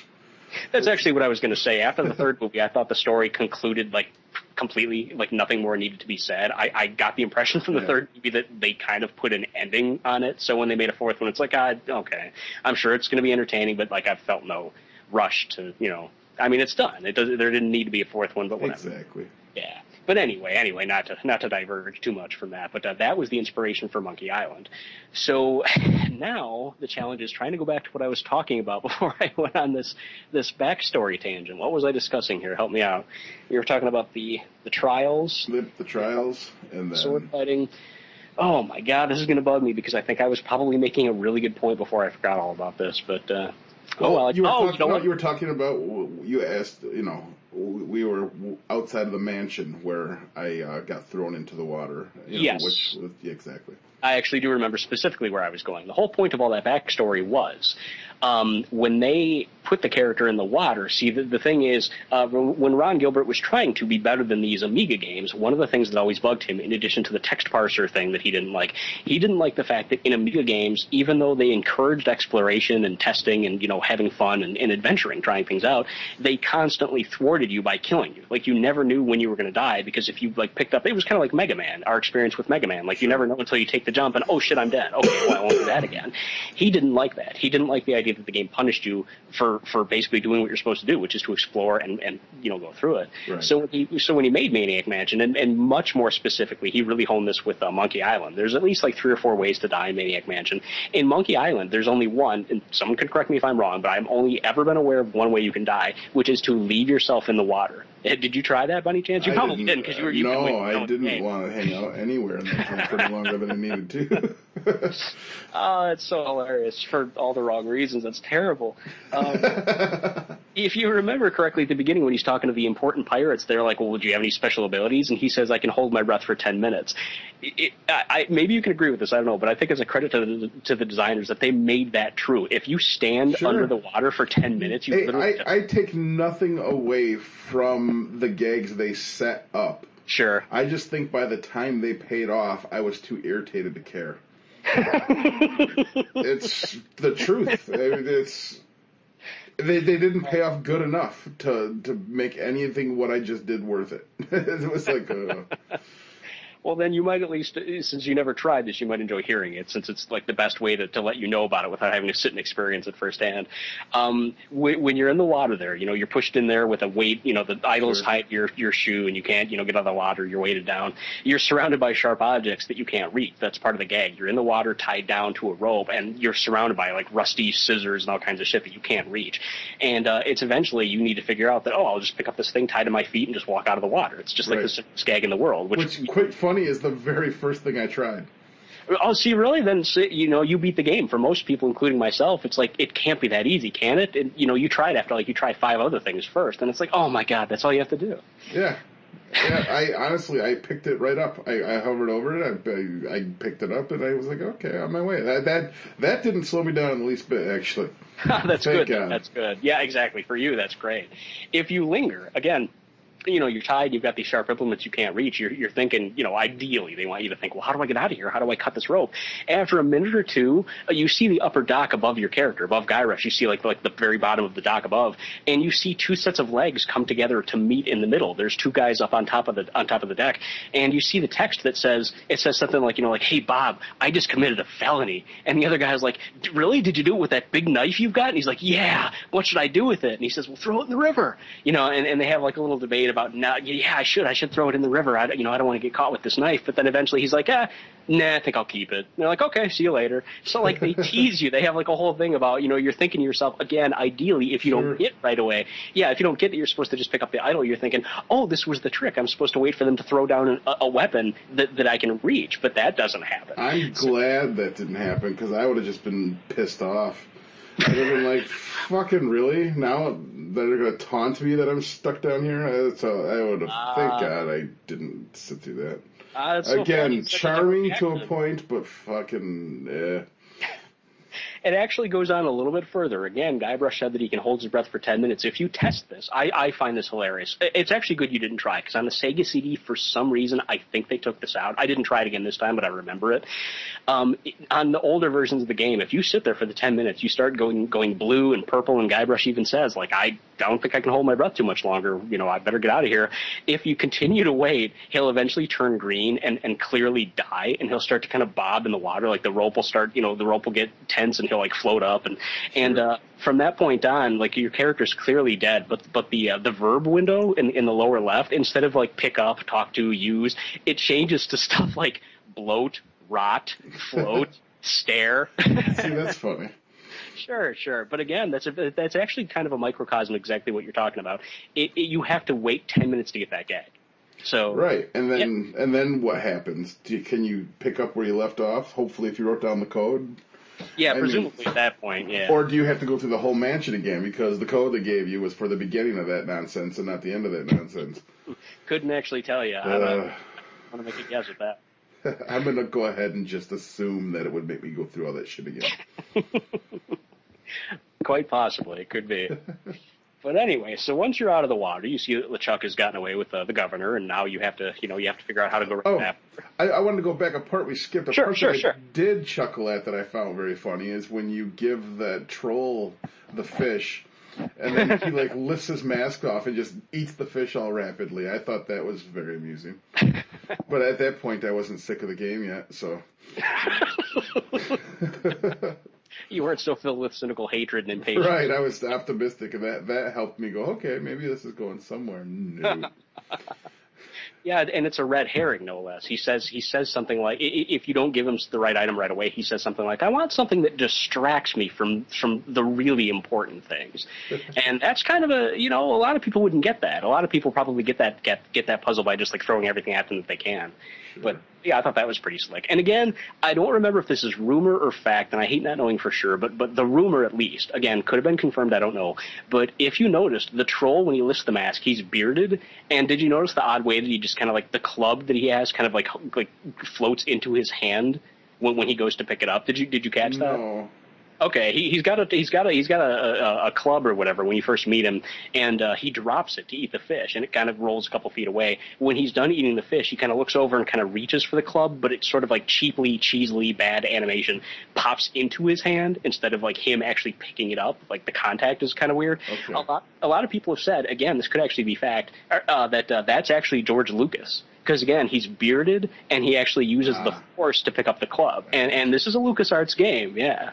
Sure. So I thought that was kind of a neat little reference, if it is. To me, that was just one of the Easter eggs to help you feel like, well, I'm at a theme park. At that point, I didn't realize it, but then once I won, like, a T-shirt for all my trouble, I was like, okay. And then the guy told me to vacation somewhere else down the alley. I was like, oh, I must be in a theme park or something. Well, I mean, it's not quite that on the nose with the first game. Like, it's not supposed to be quite literally, but he was going kind of for that vibe. Yeah, that's what I felt. I honestly thought the end of the game would be me, like, exiting a theme park, and I was just on vacation. I anticipated that ending, actually. Oh, interesting. Okay, so you would have probably liked the way the second game goes, because again, without getting into, for anybody who might be listening to this who doesn't want us to spoil anything from part 2, I won't. I know you probably don't care either way, but for them, I won't. But there's some of that stuff in the second game. Is there sound effects and music and I don't remember that. Fun in the second game? There is an abundance of fun. I'm okay. Sure.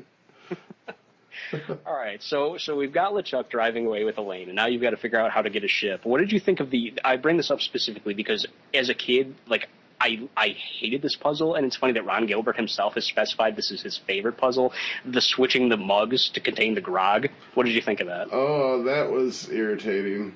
I didn't expect you to say that. Yeah, I mean, geez. And then, yeah, because, obviously... And then you go back and get more mugs, but like then you don't even you don't. It takes a minute to realize you need even more than like 2 or 3 mugs. So I just went and grabbed like every mug I saw. Right. Eventually, and that kind of is one of the turning points where I decided, look, if I can pick it up, I'm just picking it up, and I just from there on out just started doing that. Yeah, it's understandable. I mean, again, everyone learns that. For a lot of people, hopefully, it's enjoyment that makes them do that. For you, it's just kind of like, I'm just going to hedge my bets so I don't have to keep... Well, no, to me, it's a tremendous waste of time, because Sure. I don't need everything I picked up by any means. I don't need most of the shit I picked up. I just picked everything up. You actually do. I mean, you mean like in a literal direct gameplay sense? You actually do need most of the items that they allow you to pick up in the game. Yeah, I guess. I don't know. I had a lot of shit left over. Yeah, you do. Yeah, you don't need everything. You do have some stuff left over. That's true. So, yeah, did you enjoy the ship buying thing at all? Did you enjoy? My favorite part of the entire fucking game is what's his name? Stan. Stan. Yeah. Stan's animation as he walks up and down the thing with his little fingers tweaking, like making jazz hands and shit. That was like the most amusing part of the entire game to me. While I didn't think that it would be on the level that it is as far as how much you dislike the game, I was thinking to myself, I wonder if Howard's actually going to really like that part, because that stands out to me. His crazy, I'm a crazy used car salesman. Exactly, wiggling his fingers around all crazy. It seems like more like his 4 fingers and thumbs like keep going back and forth together, which was just odd to me. His weird little plaid coat. Yeah, his plaid with I'm sure there's a technical description for this, but as you move, as Stan moves across the background, or I'm sorry, Stan moves across the screen, his coat, like you can tell it like, rather than being its own individual item that's like on him, it's almost like a I don't even know how to describe this. It's almost as if the background that he's walking on is like plaid, and his coat shape is cut out to reveal that background. I'm probably not describing it in any way that makes any sense, so never mind. Yeah. And that's just it. The bartering with him takes forever. And that's just it. I guess maybe that's it. Figuring out what you need to do kind of takes a minute.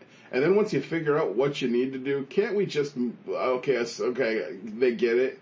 Let's move on. No, you have to make me barter for 10 minutes now. Would you say then that do you think there's just too much dialogue specifically? Yeah, and too much repetitive dialogue. Change it up. I mean, yeah, I get they give you different options to speak with the guy, but when I'm bartering with the guy, there's not different options. I keep having to do the same lines and then walk away and then have him like go lower it a little bit and then go back and walk away. Like, it takes a minute to figure out I even need to barter with the guy, and that's the puzzle. So once I figure that out, can't you just throw me a bone and not make me do that for 10 more fucking minutes? Again, and this isn't a crack against you, I can see why you would think this. I think for you, everything just kind of boils down to tedium. You're just not enjoying this process. No. For other people, I think other people like myself do enjoy that. That's what you guys liked about the game. Right. Yeah. It's like an apple. Some people are going to hate the taste of an apple. Some people love it. There's no right or wrong. It's just for you, sure. For somebody else, no. Yeah. I guess, I mean, I feel like you could have had fun. You could give me the option to have fun banter with the guy, or you could have changed up the banter. You could have gave me different bartering techniques that all paid off, and it wouldn't have been tedious. But I don't know. Figuring it out to begin with takes time, and then doing the bartering takes time. And not only does it take time, I'm doing the same thing over and over again. Right. Yeah. It's funny that this really continues to be flush with how you and I fall on the side of this, because for me, I really enjoy that. That's, to me, one of the highlight scenes of the game, because I enjoy the bartering. For you, if you just don't like the actual gameplay, that's one of the parts in the game where you're just hit with a ton of it. Yep. Yeah. That was another sword fight for me right there. I was sure. All right. Did you feel any better thinking about used cars by any chance? Did you? No, I didn't. I don't want to ruin any memories of a great movie by tying them to this game. Oh my goodness! Again, I'm being hyperbolic, but what'd you say? What was it? I said again, I'm being hyperbolic, but Used Cars is a pretty fucking great movie, so I can understand. It's fantastic. Yeah. Before we move on, one thing that I forgot, which ties into Stan, is going back to the shopkeeper. Out of curiosity, when you first went to the shopkeeper to get the sword and the shovel and all that, did you try and... Of course I stole the shit. Why would I not steal the shit? I wanted to just steal the shit and be on my merry fucking way. That's all I wanted to do. I didn't even have to say it. That's fantastic. He was amusing. I liked that, like, because you keep asking him to go ask the stuff, and he agrees. And then later you do find out that it's because he harasses the poor woman all the time, because he's the only one who knows this. She's like, "Would you leave me alone already?" She calls him a crusty old lech. Yeah, that was funny. That payoff was actually funnier than most payoffs in the game. It was pretty good. I mean, it's subjective, but it depends on how pickled. Yeah, because you do at that point you have like to figure out what you need to do and actually like get down to brass tacks. You do send that fucker out to her 12 times. So that payoff worked. That gag worked. Gotcha. Again, that didn't save the game for me by any means. Well, then moving right along, did the sailing section of the game, you on the ship on the way to Monkey Island, was there anything about that you dug? The mutiny was funny. The whole, them, once they're on the ship, not really giving a fuck about the whole reason they all went there to begin with, was kind of amusing. But again, there was, where I just go, and I guess it's good and bad. Obviously, the tedium is one of my complaints. So... it seems weird to me that I have to click on so much shit to see what I can open, and then, some stuff opens and some stuff doesn't. Thank God that it just doesn't, and I'm not, searching every little thing, but at the same time, barrels, some barrels didn't open, some barrels did, some, you know what I mean? There's no continuity there, so... That's true. It kind of saves like the trouble to a point because I didn't clearly have to open stuff just to read that it's empty. But Yeah, you're right. There's actually kind of tiers. There's stuff you can open, stuff you can't, but yet you can still highlight it and get a description of it, and then some stuff that you just it's like just not static only on the screen. right, But, yeah. exactly. Definitely, yeah. So I can see how that would enhance the tedium for sure. Yeah. One bit about that particular, and again, this is just like a little personal quirk that I really liked. But one part of the game that I've always loved is when he opens the cereal and he's all excited that it's Captain Crunch or what. It's clearly Captain Crunch, even though Sure. we can't see it. But he says that it chews up the roof of your mouth, and he loves it. And he starts eating it, and in the middle of eating it, he says in all caps, he's like, "Great, free prize inside!" And it's just like he's so excited about. I've never, as a kid, they used to have all kinds of awesome prizes in breakfast cereals. You know that as well as I do. Oh yeah, you're all about the prizes in breakfast cereal. Yeah, I mean, you get your poor parents. They'd get you boxes of shit that you wouldn't eat, and they knew it. They'd say, "You're not going to eat." Yes, I will. This time I will. I don't know. Then you're talking to a fat kid. I ate every fucking grain of cereal in that fucking house, man. But yeah, this time when I was playing through the game, that's another part that, to my surprise, actually, this surprised me. I got through that whole section, segment 2 or whatever, on the ship in like 12 or 15 minutes. As a kid, I remember getting really stuck on that, and I don't know why, because it's a very limited, because there's a lot of like things you just you have to have all of your ducks in a row and bam, bam, bam, bam, bam to get off that boat. I guess you just kind of fire on all cylinders. Once you have everything, you make that little concoction, and then you go up and you rocket yourself out of there. But yeah, I think what threw me is that as a kid, I must not have quite had the lateral thinking to realize that when they gave you the actual like quasi instructions telling you what to make the stew out of, it says stuff like you need monkey blood. As a kid, I didn't know that was like they were trying to tell me that I needed the wine. Right. They tell you that you need a human skull. You have no human skull in that part of the game, so I'm thinking, well, what are they talking about? What do they want me to use? And then you realize, oh, they're talking about the Jolly Roger sign. The flag. Sure, exactly. The rubber chicken, the breath mints for the mint. Yeah. Yeah, exactly. Yeah, so I guess it really kind of comes down to just throwing in all the correct stuff. Going back really quick for a minute about the rubber chicken. Did you happen to talk to the voodoo lady? Yeah, you can totally skip that part of the game. Yeah, absolutely. You did. I went and grabbed the rubber chicken and talked to the voodoo lady. Yeah. And she tells you that she can sense that your guilt is growing from having stolen the chicken. Exactly, and tells you to keep it. Did you find any amusement in the rubber chicken bit? Because that was the game's famous running bit. Yeah, the rubber chicken with the pulley in the middle. Yeah. I don't know. It's just there, huh? Yeah. Understandable. Like I said, none of like the actual. Like I said, there's charm to the game. None of the actual bits were like I didn't hate any of the bits. The price value relationship. The price I paid to get to those bits didn't equal what I was delivered. Sure. It was like, okay. I can understand that. Yeah. Well, now we get to the part of the game where I actually, as much as I've always loved this game, and but it's obvious based on the way I've been talking that I still do very much enjoy it. I think for possibly the first time ever in all the times I've gone through this game, I realized that I'm not really all that thrilled with the last segment, and maybe not the last, but the secret of Monkey Island, and you get to Monkey Island, and then who cares? Well, you have a slightly harsher reaction than I think a lot of people do. Sure. But I still cared. But see, here's the thing: when you're on, to me, the tone of the game kind of starts to change. When you actually get to Monkey Island, several things popped up that annoyed me that I never remembered annoying me in the past. For one, the gag of having notes and memos all over the island to characters talking to each other. You've got a note from the cannibals to Toothrot. Yeah, you've got a note from Herman Toothrot to the cannibals. You've got notes from LeChuck. Like that I thought was stupid. I like that Toothrot didn't have pants. That was funny. Did you? I'm assuming you asked him about that. You said, "Hey, what happened to your pants?" Exactly. Yeah. He says, "What pants?" See, Herman Toothrot was actually one of the other things that I never remembered ever being annoyed by. But this time, maybe just because I was at this point in the game for some reason feeling a little bit of what you were. I was kind of I knew that I was nearing the end of the game, having been through it, and I wanted to kind of just get to the end of it. So with me, like every other screen, Herman Toothrot shows up and just starts talking to you, and I was just like, "Fucking, just leave me the fuck alone. Like let me finish this fucking puzzle. Go away. Stop interrupting me to sit and say something stupid." That was actually really getting on my nerves. Yeah, that's me too. Believe it or not, me too. I'm shocked. I'm shocked and appalled. Was there anything you liked about the actual Monkey Island itself? Like the actual locations or anything? Like it was a change of pace. I mean, you were doing some kind of different types of puzzles.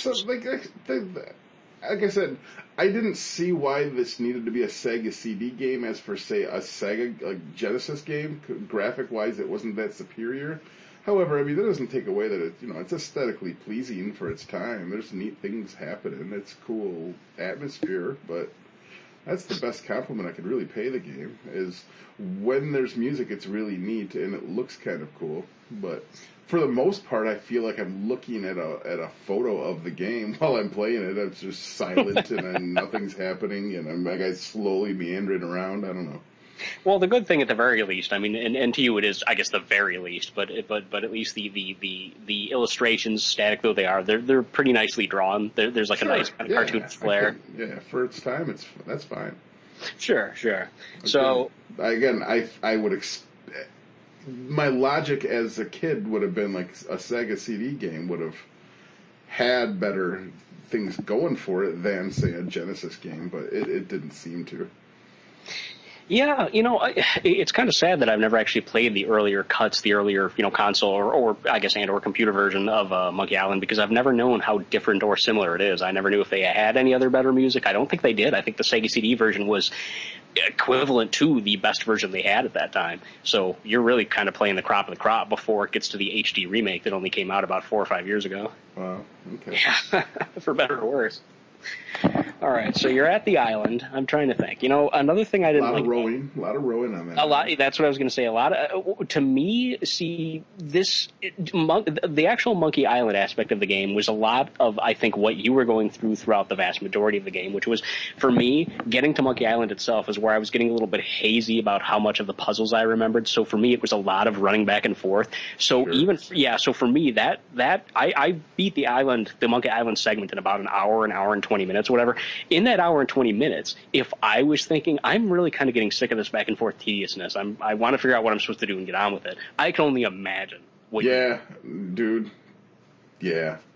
I didn't have a good time, man. I didn't. Was there any particular part of the game that you were stuck on more than others? Like was the game kind of evenly divided for you, or was any one part of the game kind of holding you up longer than other parts?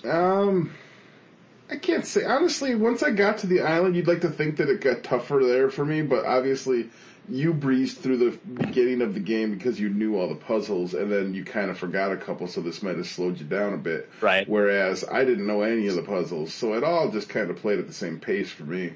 Sure, that's understandable. Yeah.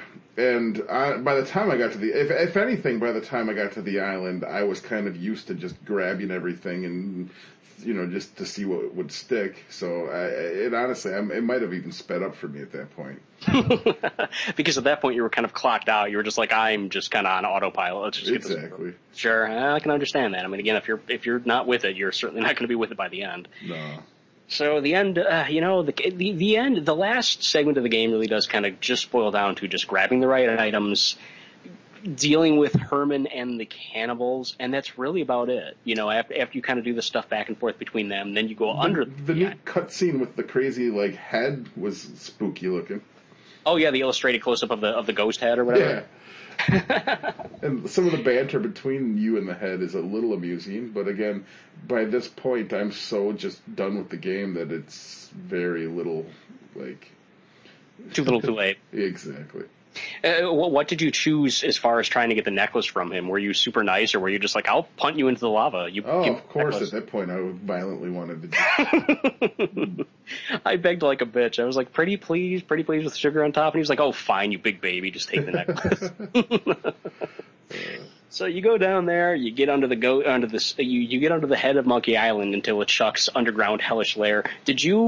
I had, for some reason, this is part of why I got frustrated. I had more trouble on this playthrough for some reason with the head navigating me left and back and forth around because obviously, for people who haven't played it, you have this navigator's head that you hold in your hand, and where he looks will help to guide you where you need to go. We didn't even talk about how you acquire the head to begin with. Oh, by all means, we can. I figured you wouldn't even care to. We're breaking down the game. I played it, so we might as well talk about. Oh, sure, by all means, anything you want to add. What I played through, I guess, yeah. Yeah. You have to barter with the cannibals. You have to convince them to give it to you, and you probably remember better than I do. Yeah, yeah. When you've arrived at Monkey Island, the whole Elaine, your love, has been kidnapped. She's been brought to Monkey Island. Your love, you knew her all of 4 minutes. Yeah, yeah. I have had love at first sight. I mean, you've heard all the stories I told you about my ex-girlfriend. I mean, I Sure. fell for her like crazy. It's storybook. It's ridiculous. But every now and then you just get knocked off your feet. And hey, Sure. we can only assume that for our hero Guybrush that happened to him. The illustration looked, I thought, like Nicole Kidman. I thought that she looked pretty hot. So I mean, of course, I definitely would have fallen for her too had I been a pirate. So Guybrush goes to get her. She's been kidnapped by LeChuck and taken to his underground lair in Monkey Island. And you run across these cannibals, these cannibals who are flirting with vegetarianism. They're a little bit afraid of the cholesterol that you have. They're not sure if they want to eat you. So you eventually get on their good side by you trick them into, you give them back one of their own idols that they've given to the monkey head. They're too stupid to realize that it was one of theirs. So you're in their good graces, and they tell you that there's a secret voodoo root that lies underneath. LeChuck has taken it because it's it's one of the few things that can actually kill him. It belonged to the cannibals. He made off with it, so now he's got it and he's guarding it in his underground lair. So the cannibals help you to get into his underground lair, to steal this root, to make a concoction that will kill him, destroy his undead form. And in the process, they give you this head of the navigator. You get this head from them by it's one of the cheesiest jokes in the game. I don't even remember who gives it to you. Was it Stan? He gives you these brochures, I think. Yep. Yeah. You get a brochure when you're buying the ship from Stan in Act 1. He gives you these brochures about seafaring. One of them is how to get ahead in navigating or something. Here's the thing. What if I had used that brochure to start the fire for the fucking cannon? I've tried and they won't let you. It says something like, okay, I didn't, but I thought about that, and I was like, fucking A, that would have been terrible. Oh yeah, no. Again, that was Ron Gilbert's thing. He wanted to make sure that there were no unexpected endgame scenarios. In fact, did you run across the rubber tree? You might not have. I don't think I did. Okay, then if you didn't, you probably remember this. They actually bounce up. Oh yeah, where you yourself bounce back up. Yeah, I did. I did run. And you got a little thing on the screen saying, you fucked up. You need to restart your game. See, no, I don't remember that. Ah, okay. It's just a little throwaway gag. When you're up on top of the part of the Monkey Island where you're dropping the rock to catapult it onto the beach. Yeah. Yeah, if you go over to the far right-hand side of that cliff top that you're on or whatever to get the rocks, there's no indication that this is going to happen. You just walk to the side of the cliff. Maybe perhaps the player wants to get a better view. You suddenly the cliffside breaks under your feet and you fall down. You fall off screen, and a pop-up, a very graphic-y, gamey, video game graphic pop-up comes up on the screen that says, "Uh-oh, you've really screwed up. I hope you saved." And it gives you options. It says save, restart, exit. And as you're sitting there looking at it, I can only imagine you would have been infuriated. It's really? Okay, I fucked up my game now. Random. See, I did fall off that cliff, but I guess maybe I just didn't at that point care enough to pay attention to the game. I'm starting to wonder because I didn't do that in this playthrough because for me, I already knew the joke. I didn't need to do it. I'm wondering if maybe the Sega CD version has you fall off and then bounces you back up, but does not give you that on-screen prompt. That might have been something they removed for the Sega CD version of the game. Okay. That could very well be. Yeah, but the gag is that they're playing on the fact that, they want you to think that you fucked up and because of one simple mistake you couldn't have anticipated, you died. But instead they bounce you back up and your character says, "Oh, I landed on a rubber tree." And it's just kind of it's like a dig. See, I remember that. I remember saying that. So I don't remember the whole hope you saved or restart the game, or I don't remember that. So maybe it did, but maybe I just said, well, save, or maybe I didn't.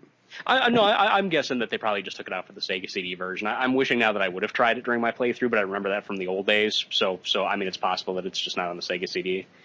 So yeah, I don't know. Anyway, yeah, you've got your evil, not evil. You've got your root of, I can't remember what they call it. Either way, it's a root that will destroy the ghost pirate LeChuck, and you need to go under the monkey head to be able to get him. This monkey monolith head. You go underground. You need the head of the navigator in your hands to. It's like a magical spirit head that looks back and forth, and wherever it looks, that's the direction you need to go. Yeah, because the underground lair is like one of those old Legend of Zelda Lost Woods scenarios to where no matter which it's set up between a bunch of different screens, and whichever screen you leave, when you return to that screen, it's not necessarily the same screen that it was when you first entered it. It's like a maze. It's like a trick maze. Yeah, and you just can't navigate it without the head. I bring it up because I, for some reason, during this playthrough had like a lot of like, I don't know if like I was doing something wrong or if I was like not reading the head correctly, but it seemed like he just kind of kept sending me back and forth, left and right, left, right, left, right, and getting nowhere. Did that happen to you? No, I just kept going because, again, like I said, you don't necessarily feel like once you're on the next screen, you don't necessarily feel like you entered that screen from that direction by any means. So I just trusted that the head was going to take. I just trusted like the rest of the game, it was going to fucking take a while. I was like, all right. Maybe it took us an equal amount of time, but I was surprised by how much time it took. Whereas with you, it was like, this game's taking forever for everything. I was probably shocked that it wasn't longer. Maybe. So one of the last things in the game you do, you get on LeChuck's ship. Did you find any amusement with that section of the game? That ghost ship bit with the skeletons and so forth? Nah. Nothing too, like I said, at this point, I'm just so... You've checked out. Yeah, and plus, that was the last night I played it, and I had been playing for hours, and I just wanted to be done. Oh, so this was the segment when you were like, I should be in bed, but I need to hurry up and just... Exactly. Okay. So you didn't take any particular notice when you go down into the deck, the lower decks of the ship. You run across a ghost rat who looks drunk. No. Oh, because that's there. Yeah. Oh, you see a little ghost rat, and it's a little cute. I'm a fan of rats, hence my name. And you see a little rat, a little blue spectral rat, and if you highlighted it, Guybrush says it looks drunk. I did not notice that. It's your cue to give it a grog or whatever, I think, and make it sick or whatever. But yeah, whatever. All right, so yeah, moving right along. You get the route. You go back upstairs or whatever. You leave the monkey. You're invisible because you've convinced the head to give you that necklace. Yeah. Talking to the head, he gives you a necklace that makes the head invisible, and when you wear it, hence what we were talking about as far as bartering with the head to get the necklace off of him. When you've got it, you're invisible, and you can sneak. You can do all these things on LeChuck's ship without getting caught. Mm-hmm.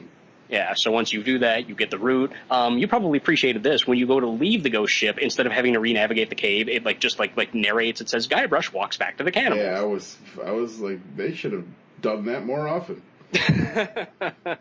Guybrush has done this thing 1,000,000 times. We don't need to show it again. That would have been great.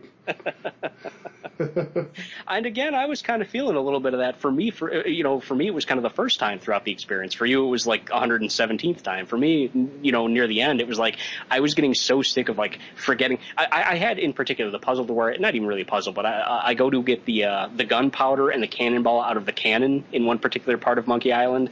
I got the cannonball, but I somehow forgot the gunpowder. So I got in the cannonball, walked all the way around the island to get like back to the cannibals or whatever, and then I realized, oh fuck, I don't have the gunpowder. So I had to walk all back. That shit was really... And not even just walk. You have to walk and then row and then walk some more and then go through the jungle and go onto the beach and... Yeah. For me, that was definitely the most tedious part of the game. I hadn't remembered that being so tedious as a kid, but that part was really starting to kind of catch up to me. Yeah, so when you are done with that, again, they narrate that, hey, you're back to the cannibals, you've gotten the magic root or whatever. To me, I actually felt that the game was starting to feel kind of artificially rushed at that point. Like, when they did that narration, it's like, okay, well, they do that to save you time, but it's almost like it almost seems like they're even kind of rushing the end of the game. I don't know. Yeah. I don't know. You would have been happy about that. Yeah, I'd have been glad if they rushed anything. But the last part, Guybrush kicks butt. Yeah, we're at the very final chapter of the game. You've gotten the the ghost spray or whatever. I can't remember what they call it. The magic root for root beer. Here is where I thought maybe they would throw me a huge bone, like they did that fun little cutscene in the fucking mansion, and just have Guybrush fucking unleash everything he's learned and just make a super fun payoff segment. Would you have liked that, though? Not to interject, but would you have liked to have had the control taken from you again and just watch that segment? Because you weren't really sure how much you liked that the first time with the mansion. No, that was the most amusing part of the game. It was. Aside from Stan's little finger jazz hands, but...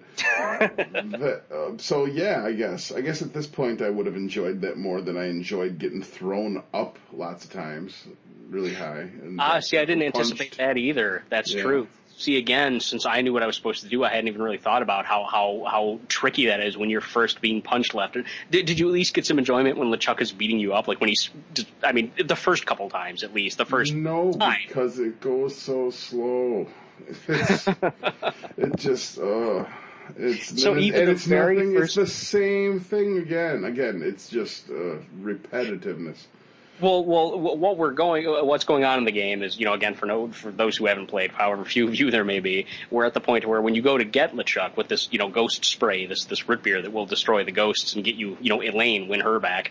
At that point, LeChuck has already gone to Melee Island, where you first came from. He's gone there to go to the church to marry Elaine, and you have to go there to interrupt and kill him, stop him, save the day. When you do this, LeChuck, there's like a mix-up. You get distracted. It turns out that Elaine has actually saved herself, but then she, there's a mix-up and LeChuck, basically punches you to death. He just knocks you out, and you go flying. Your character goes flying above the game map, and it's kind of a lengthy segment. It shows your Guybrush being like thrown way up into the air like a cartoon character. He lands back down somewhere else on the island. LeChuck goes up into the air to follow him and chase after him. And every time this happens, you have to. And again, on the Sega CD, this takes forever because it has to load every segment. But when you land, when your corpse or you're not dead, but whatever. When your body lands and LeChuck lands there to hit you again, like this will keep going over and over until you do what you're supposed to do to stop the sequence. And every time he lands a punch, I just rolled my eyes and went, ugh. How many times did it happen to you? At least 6. Oh, it's just wow. like, yeah, because So even, again, I guess it kind of goes without asking that you'd probably already say no to this, but had you not been checked out by this point in the game, do you think you would have been at all enjoyed by the comical way that he winds? Again, the first time, not the 5th and 6th, but when he first beats up Guybrush up. Perhaps. Too hard to say, I guess. Yeah. You're just too detached. I got to take it for what it is and what it was for me, and no, I was not amused by it. Understandable. Well, when you do finally land... Especially for an end-of-the-game type payoff deal where I really feel like, if something should give me satisfaction for everything I've been through, and this was certainly not. What would have made you more satisfied as an ending sequence? I guess swashbuckling, swinging through ropes and taking down pirates, an awesome kick butt scene with some silliness, I guess, wrapped in, that coincided with the rest of the charm of the game. Preferably with sound effects and music. Yeah, music would have been beautiful. The whole game. I might have had an entirely different gaming experience with more sound effects and music. I really might have. Yeah, that's been a theme for you. You've mentioned that several times, so I can tell and it's important too. That's did that not bother you to sit in silence for say the game took you 10 hours for 9.5 out of the 10 hours? Didn't that fucking bother you? Well, see, it's all about perspective, and I mean that two different ways. For one thing, while yes, in 1993, especially on a CD system, it is reasonable to think that there should have been more music and sound effects.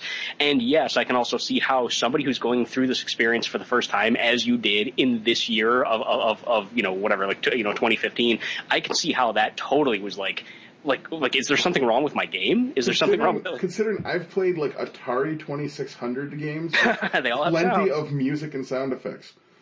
Sure. I can see how that could totally be, incredibly detrimental to the experience. But at the same time, the other aspect of perspective is you got to figure at that time, at that age, I was so excited about the gameplay. This game I had never tried that I was interested in. At that time, there were lots of games with lots of good music, but CDs were new. I wasn't really yet sure what the Sega CD was capable. I just kind of rolled with it as part of the experience. Yeah. But I don't, any of your, I guess just to wrap up before we move on, because we've obviously got some final thoughts. The very end of the game is, when you've landed with LeChuck after he beats you up and, you land, if you're quick enough, you can grab this bottle. Yeah, you have your bottle of Ghost Root Beer or whatever, and if you're quick, you just spray him with it, and you get rid of him and you save the day. He turns into fireworks, you and Elaine, look at each other lovingly, and that's pretty much it. That's the end of the game. So now that it has ended. That's what all this led to. Just looking at Elaine lovingly. As opposed to a graphic sex scene, I suppose, or as opposed to fucking anything, I guess. There was some music. That was cool. There was music in that scene. There was some music. Trust me, I remembered that. The fireworks had sound effects in that scene. Yes. Well, Howard, I'm really curious as to what you felt about the overall experience. Now that we've reached the end, I'd like to hear your summary of the game. Yeah, I won't be playing 2. Sure. I don't know. Well, here's the thing. Okay, so when we really get down to it, obviously that the lack of music and sound effect hurts. Which whether I was used to it or not, I would never argue that this game could not use more because Well, again, music and is good. here's the thing: it's not that this game could not use more. There's no reason it fucking shouldn't have had it. There's zero, zero, zero. No one can convince me ever till the day I die that there's any reason there couldn't and shouldn't have been sound effects and music throughout. There just should have been. It was a fucking big fucking mistake by the game developers, and I don't know why they didn't do that. Well, I mean, again, to be fair, I don't know. It could have been, and I want to think it had to have been a technological, a technical limitation. I don't know, so I can't speak. I don't want to blame the developers, but I don't know. Every other game in existence has managed to do that. I can't see that being any kind of step back. They had music. They had fantastic music. Did they not want to take the time to record or pay for sound effects? I don't know. It seemed very lazy and cheap, I guess, and it really affected. It just pulled me right out of the atmosphere of the game. A game with atmosphere that I particularly the things I enjoy in life would be interested in. So, I mean. Yeah. I mean, I personally, just my own opinion, I don't want to lay the blame at the foot of the developers, but since I don't know, I'll just say that I accept that, wherever you want to place the blame, it does suck. It is a shame that music, especially as good as the music that We're is. We're not talking about some rinky-dink fucking game developer that's trying to get off its feet. We're talking about Lucas fucking Studios, man. And Lucas Studios has put out several other games that I'm pretty fucking sure has sound effects and music. It's not like But again, this game does, though. This game does have sound effects and music. And again, you're right. It is Lucasarts, and this was one of their bigger, marquee games. That's what tells me that I think at the time it was more or less like it had to have been like a disc access thing. Here's what I think happened, and I could be wrong. Again, this game was not originally on CD. It was on floppies. My guess, maybe wrong, maybe not, my guess is that the floppy disks only had these same tunes and sound effects that you and I know in more crude, basic form, And so I think what they did was when they ported it to the CD systems, instead of adding additional music or sound effects, they retained what they felt was the core experience, and they only ported over and improved the existing music and sounds without adding more. I've got to give this game 2 enthusiastic thumbs down, man. Enthusiastic negativity. All right, well, here's the thing. Do you think, and it's probably kind of impossible for you to gauge, but do you think that because Secret of Monkey Island is considered really one of the high hallmarks of this type of game, the point and click, I'm not even what would you think. What do you remember about Maniac Mansion? Do you remember thinking that looked bad? You didn't play it. See, that's just it. I didn't sit and play it, and being a kid, the scene, the part you wanted to show me. Because we didn't sit there and when you're there with a one buddy, you don't sit around and play a whole lot of one-player games. Right. Two-player games or doing other things. Watching movies, playing with toys, something that both of you are occupied or both of you are enjoying. So you probably showed me the one or two funny things in that game you wanted to show me, and then we moved on. I didn't sit and play it myself. Okay. Nor did I sit there and watch you play it for hours on end. So that would make sense. Okay, because that was actually going to lead into my main question, which was, and again, this is it's a hypothetical. Well, what the fuck? It's a hypothetical question. It's a new awesome word. You need to know. It was such a crazy question that I had to invent a word for it. The profundity of the question made my mind just blank, and I just came up with something. It was like looking at Cthulhu. My mind perceived new truths that I never imagined possible before. Exactly. So it's a hypo. I almost just did it again. Well, it's a good word. Just go with it. Whatever the fuck I said. It's also hypothetical. It's a hypothetical question, so I understand if you can't actually answer it. But do you feel that, again, being that Monkey Island is supposed to be one of the best of the genre, in my opinion it is, do you think that the point-and-click games, just the gameplay in general, is probably just not for you altogether? Nope. I think that genre would be just fine with me on a modern day engine where things moved smoothly, quickly, gave me fun less repetition. No, it was the design of the game completely. Interesting. They dropped the ball, in my opinion, on what they could have done with the game. Maybe it's part of the engine's fault. Like it just couldn't load faster. It couldn't. I could have dealt with the character moving slowly from one end of the screen to the other if I didn't then in turn have to do so many things over and over and over again unnecessarily that gave me nothing new to my imagination or nothing new to experience. Watching him move that slowly over and over and over again. So it wasn't even just a single thing. It was if we have a theme, it's not just the lack of music and sound, which I agree with. I mean, what's there is great, but no one would say there should not be a lot more. There's that. There's the actual the repetition. You don't like having to go back and do, as you said, the same thing. The dialogue sometimes. Yeah, to me, once you've figured out the puzzle, then don't just make me do something for the sake of making me do something just to draw it out any further. So you felt that it was maybe too arbitrary, the nature of the puzzle. I figured out the puzzle. Let's move on to the next puzzle. Why do I got to barter with the guy the same way 16 times?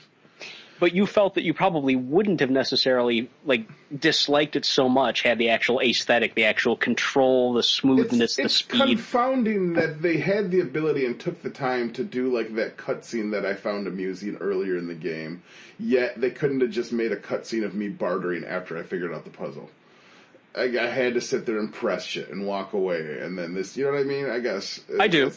They could have made that entertaining, and then something I didn't have to take forever to just keep doing and going into my menu and doing. I guess they used that ability earlier and it was successful, and then they didn't do it anymore.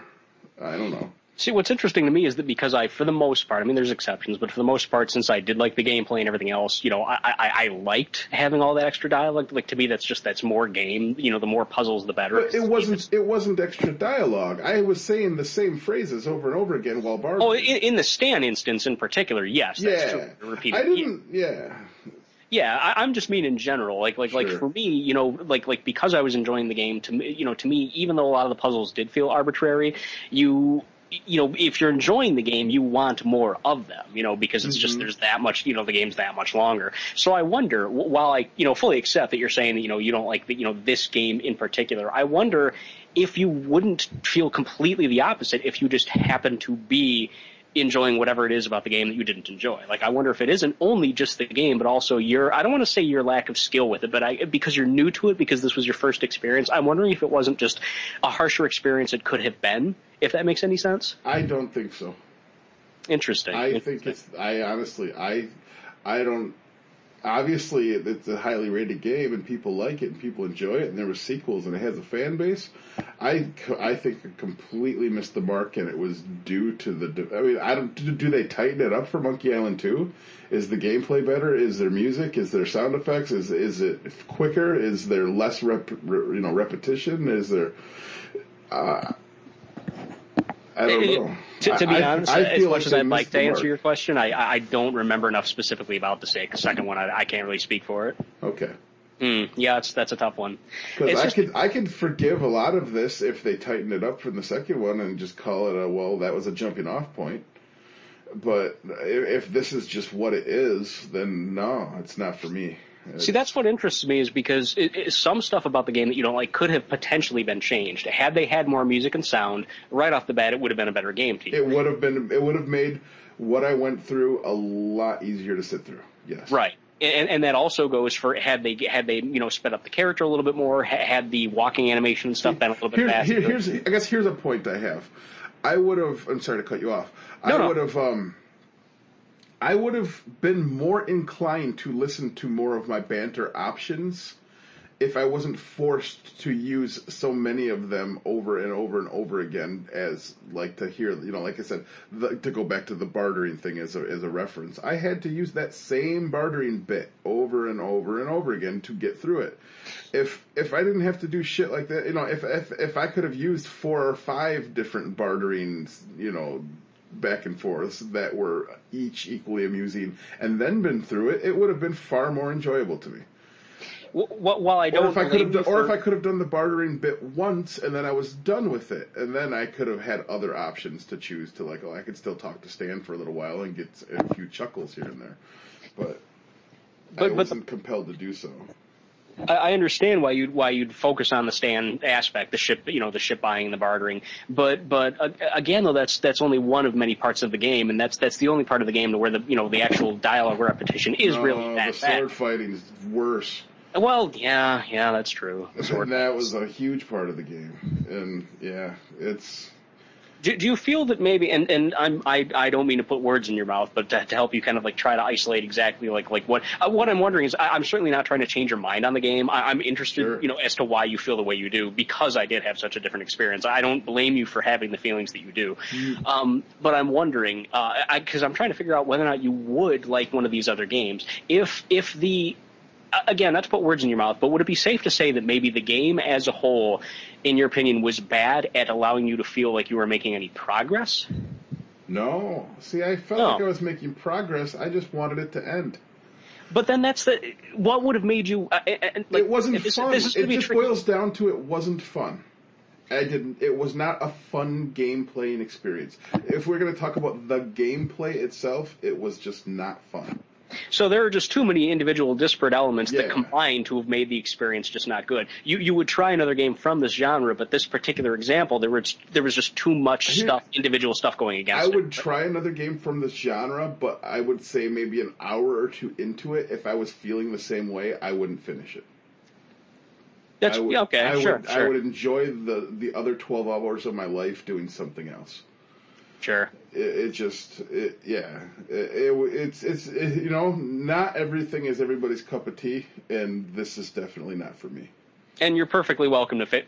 Again, some people would say, "Oh, that's terrible. You're an idiot. This game's a classic." Sure. I love it, and I've always loved it. But I find that all of your arguments are completely, feasible. I completely understand why you felt the way you did.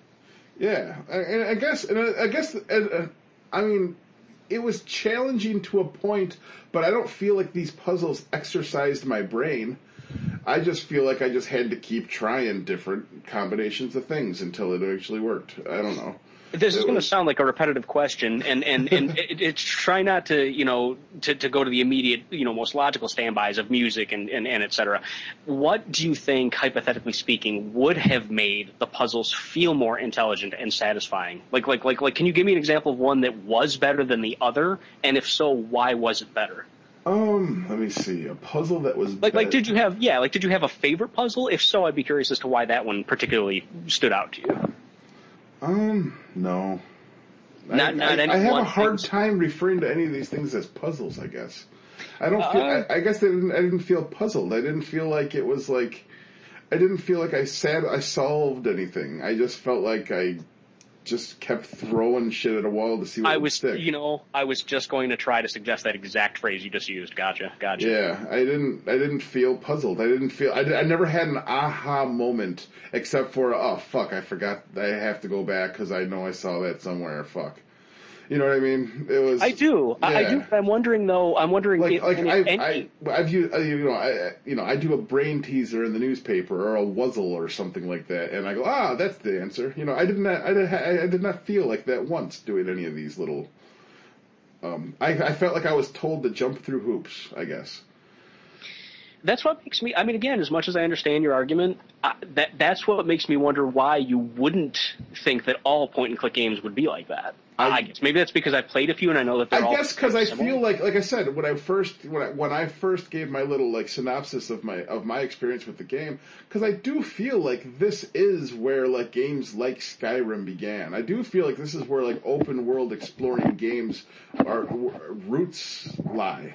So, I mean, I can appreciate that aspect of it, and I can appreciate that, this genre was eventually, for all intents and purposes, became obsolete by the fact that they coupled it with role-playing games and leveling up and action adventures. It kind of melded those three together and made a really fun, games like Skyrim and Fallout and things like that. So, I can get behind the whole, this is the start of something beautiful. But it just wasn't there yet for me. Sure, sure. I guess at the end of the day, that's just what it comes down to. You know, if just enough. And like I said, I can even see why people find it charming or why people like it. And maybe if I played it back in 1992 when I had very little to compare to, maybe I don't know though. I could really see me not liking it back then too. I really can. I can too. Yeah. I can. Based on what you've said about it, I can understand why you'd feel that way. Sure. Yeah. I guess in the way that just because somebody likes a role-playing game, that doesn't mean they're going to like every role-playing game. It's entirely possible that you might like a different point-and-click game. And as much as, for your own sake, as much as my own curiosity, I would love to know what it is that could have made this experience better, beyond the obvious, the missing music and so forth. I'm wondering what it is about the fundamental gameplay that could have made it better. Some stuff that could have made it better is not the fault of the game developers. It's the fault of the technology. Like I said, I imagine they, I don't know though. Maybe not. Maybe it is the fault of them. They're able to make my little dot on the map run back and forth quickly. Why couldn't my guy go across? If they knew I was going to be traipsing along the screen and through the city over and over and over again, why couldn't they have just made my guy move fast? I guess. It's not like I couldn't have stopped him with a click of a button if I needed to. They could have, like I said, they could have made the repetitiveness, just the unnecessary repetitiveness, once you've solved a quote unquote puzzle. Then I'm done. Now then I in turn have to click and have the same bit of dialogue repeat, over and over again before I can move on. That kind of stuff. Okay, you solved the puzzle, you figured it out, you're going to get through this, but don't make the guy click the thing 8 times. Nothing has changed. No different dialogue transpired. No new gags. No new anything besides, I heard it once, I heard it the other 8 times. Why did I have to do it 8 times? It got tedious and repetitive and boring, and on top of that, being bored, there's no music entertaining me through all this. There's no sound effects. There's no atmosphere of a game that you like to have. I mean, that's why I thought it was a bad game, and that's kind of the stuff is the fault of the people who designed the game. Plain and simple. It seems as if several things work together that you found unpleasant, coupled with the fact that a couple things in particular, like the stand segment, the bartering segment, and the sword fighting segment, it seems like in addition to this, to some of which were technical, some of which were design choices, in addition to some gears just not turning for you to begin with, it seems like what I'm drawing from this is there were a couple segments that really just kind of killed you on this game, and I can understand that. I can understand. And getting to those little gags, getting to the payoffs, getting to the punchlines faster would have helped. Because, like I said, I did find, I do see the sense of humor in the game. Some of the gags are charming. Some of the gags are fun. I mean, it's a neat concept. I wanted to like it. I get why people do like it. I don't have the patience for getting from point A to point B, and I don't feel like the payoffs of those gags are worth the effort. Gotcha. Yeah. Well, I mean, that's hard to argue with. I mean, that sounds pure logic. If someone put a long play video on YouTube and cut all the bullshit out and just let me watch the story, I'm sure I'd be amused by it. Sure. Yeah. Gotcha. Well, I mean, obviously, I have a more balanced reaction to it this time. I think for several reasons. For one, I was forced more than any other time to objectively look at it as far as what I liked and didn't like. I'm sorry. I did play the game first in 1993, struggled with it for weeks until I finally owned my own copy of it in 1995. That's when I first went through it. I beat it in about, I think, like a week, maybe 2 weeks of, combined hours here and there. Sure. I loved it passionately. I showed it to my buddy Dan and my then-girlfriend Sarah. They both loved it and played through it, and that was exciting to vicariously live through them. I then subsequently played through it several more times myself. So, it goes without saying that as a kid, I loved this game. Sure. I still do. Personally, for me, it's harder for me because I had such a different experience with it than you did. I mean, I've grown up with this game. I mean, I first played it when I was like 14. I'm now 36. So, I mean, it's really been there. So, if I'm going to give it a score, which is what what I'm leading up to here, I have to look at it not just for what it's always been to me, but also objectively what it is to me now, how it stacks up as an individual experience. How much did I enjoy sitting and playing it and feeling compelled to play it over these last couple of weeks? I would say all things taken into consideration, I can't say that I am as in the day, I wouldn't have faulted it for almost anything. I would have said, there's one or two things I don't like. I did find the ending segment tedious. I did find the actual Monkey Island portion of the game kind of just sort of irritating, a lot of back and forth running around. I unlike you, I enjoyed the dialogue. I enjoyed the sword fighting. I still do. I can see why it would be tedious, but for me it wasn't. So at the end of the day, all things considered, I'd have to give it a high, but not as high as it used to be, 8.5 out of 10. Yeah, okay. I'm sure you're going to be a lot lower, sure. And by all means, man, it's your score. I mean, all right, folks, check it out. Listen to this. Listen to this beautiful fucking song right here.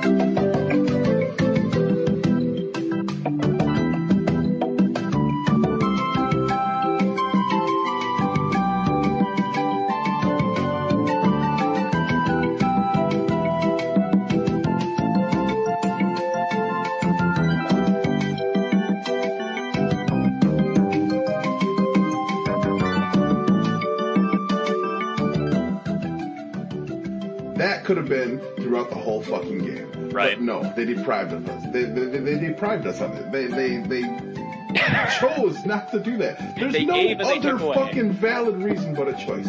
On top of it just being tedious and repetitive, there is a lot of charm. I can see why people like it. I can see what they were trying to do.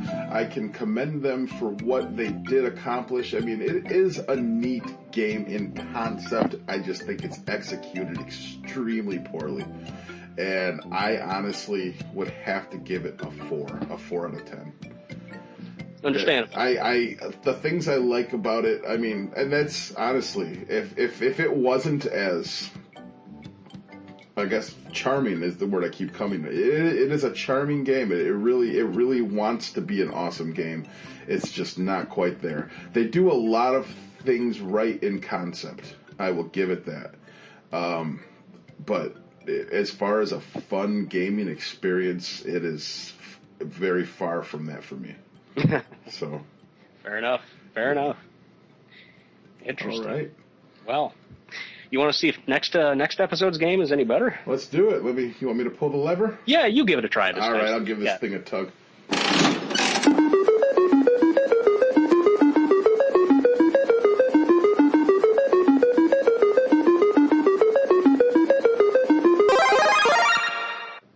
Oh, okay. I can hang with this game. This game is...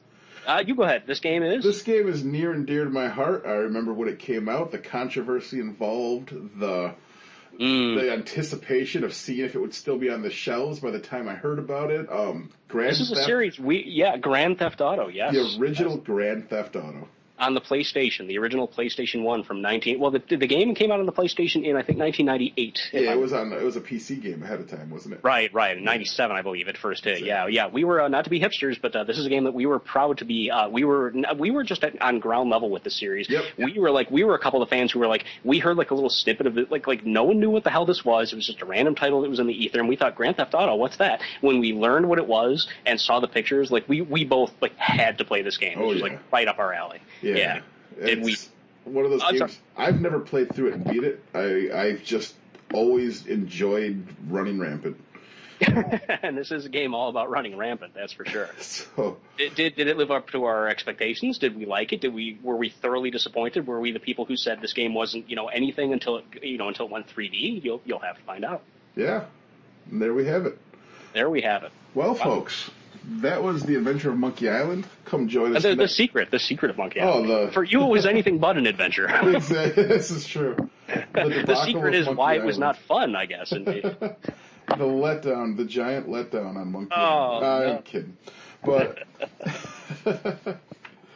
Anyways, guys, well, you accomplished something between last episode and this episode. You have our message board up and running. I do. I finally have our basic yet entirely pleasant forum up and running right now. Sure. We have a forum where you can discuss, of course, not only the podcast as well as everything that we talk about upon it. We talk about it's loads of nostalgia. We're talking about classic toys from the '80s. We're talking about old clips of classic horror movies. I uploaded dozens upon dozens of pictures of old like '80s and '90s like in-store merchandise photos. I mean, just tons of back giant like Star Wars displays and it's so good to look at. Thundercats and He-Man and all the fun stuff we grew up on. Yeah. It's an 80s and 90s and early 2000s cornucopia of goodness. And there's also sections for modern gaming, for modern movies. Just, a place to hang out and have a good time and chat about the game. And you know what? Play along. We're going to have a thread where you can play along with next week's game and you can talk. And maybe we'll have a thread where you can ask us questions or you can give us suggestions, all kinds of stuff. Anything's really possible when you come into the forum and just stop in, say hello, introduce yourself, and have at it. Have a good time. That's what it's all about. We want to start seeing you guys. We want to. I mean, we obviously just launched, so it's going to be a while before we get up and running. But we're going. We're live, we want to see you. We got a handful of members in there that are active on a daily basis, so it's going. It's up and running. You can also check us out on our YouTube channel. Mike the Rat Guy has put together little montages of pictures and stuff. While you listen to the podcast, you can kind of see what we're talking about here and there. We also have our Facebook page. Come like our Facebook page, The Contra Code. And if you like what you're hearing, if you're enjoying the show, please, by all means, stop into iTunes and leave us a review. Leave us a 5-star review. Help those algorithms work in our favor to reach more people. Yes, that would be wonderful. And before I forget, the forum's name is, the actual site, the things that you punch into your cute little, web address bar to locate our web forum, our Contra Code forum is the Contra Code. That's one word, thecontracode.proboards.com. There you are. There we have it. Yeah, so give us a listen, and thanks for supporting us. Keep on checking us out. All right, guys. See you next time. Take it easy. Yep, bye-bye.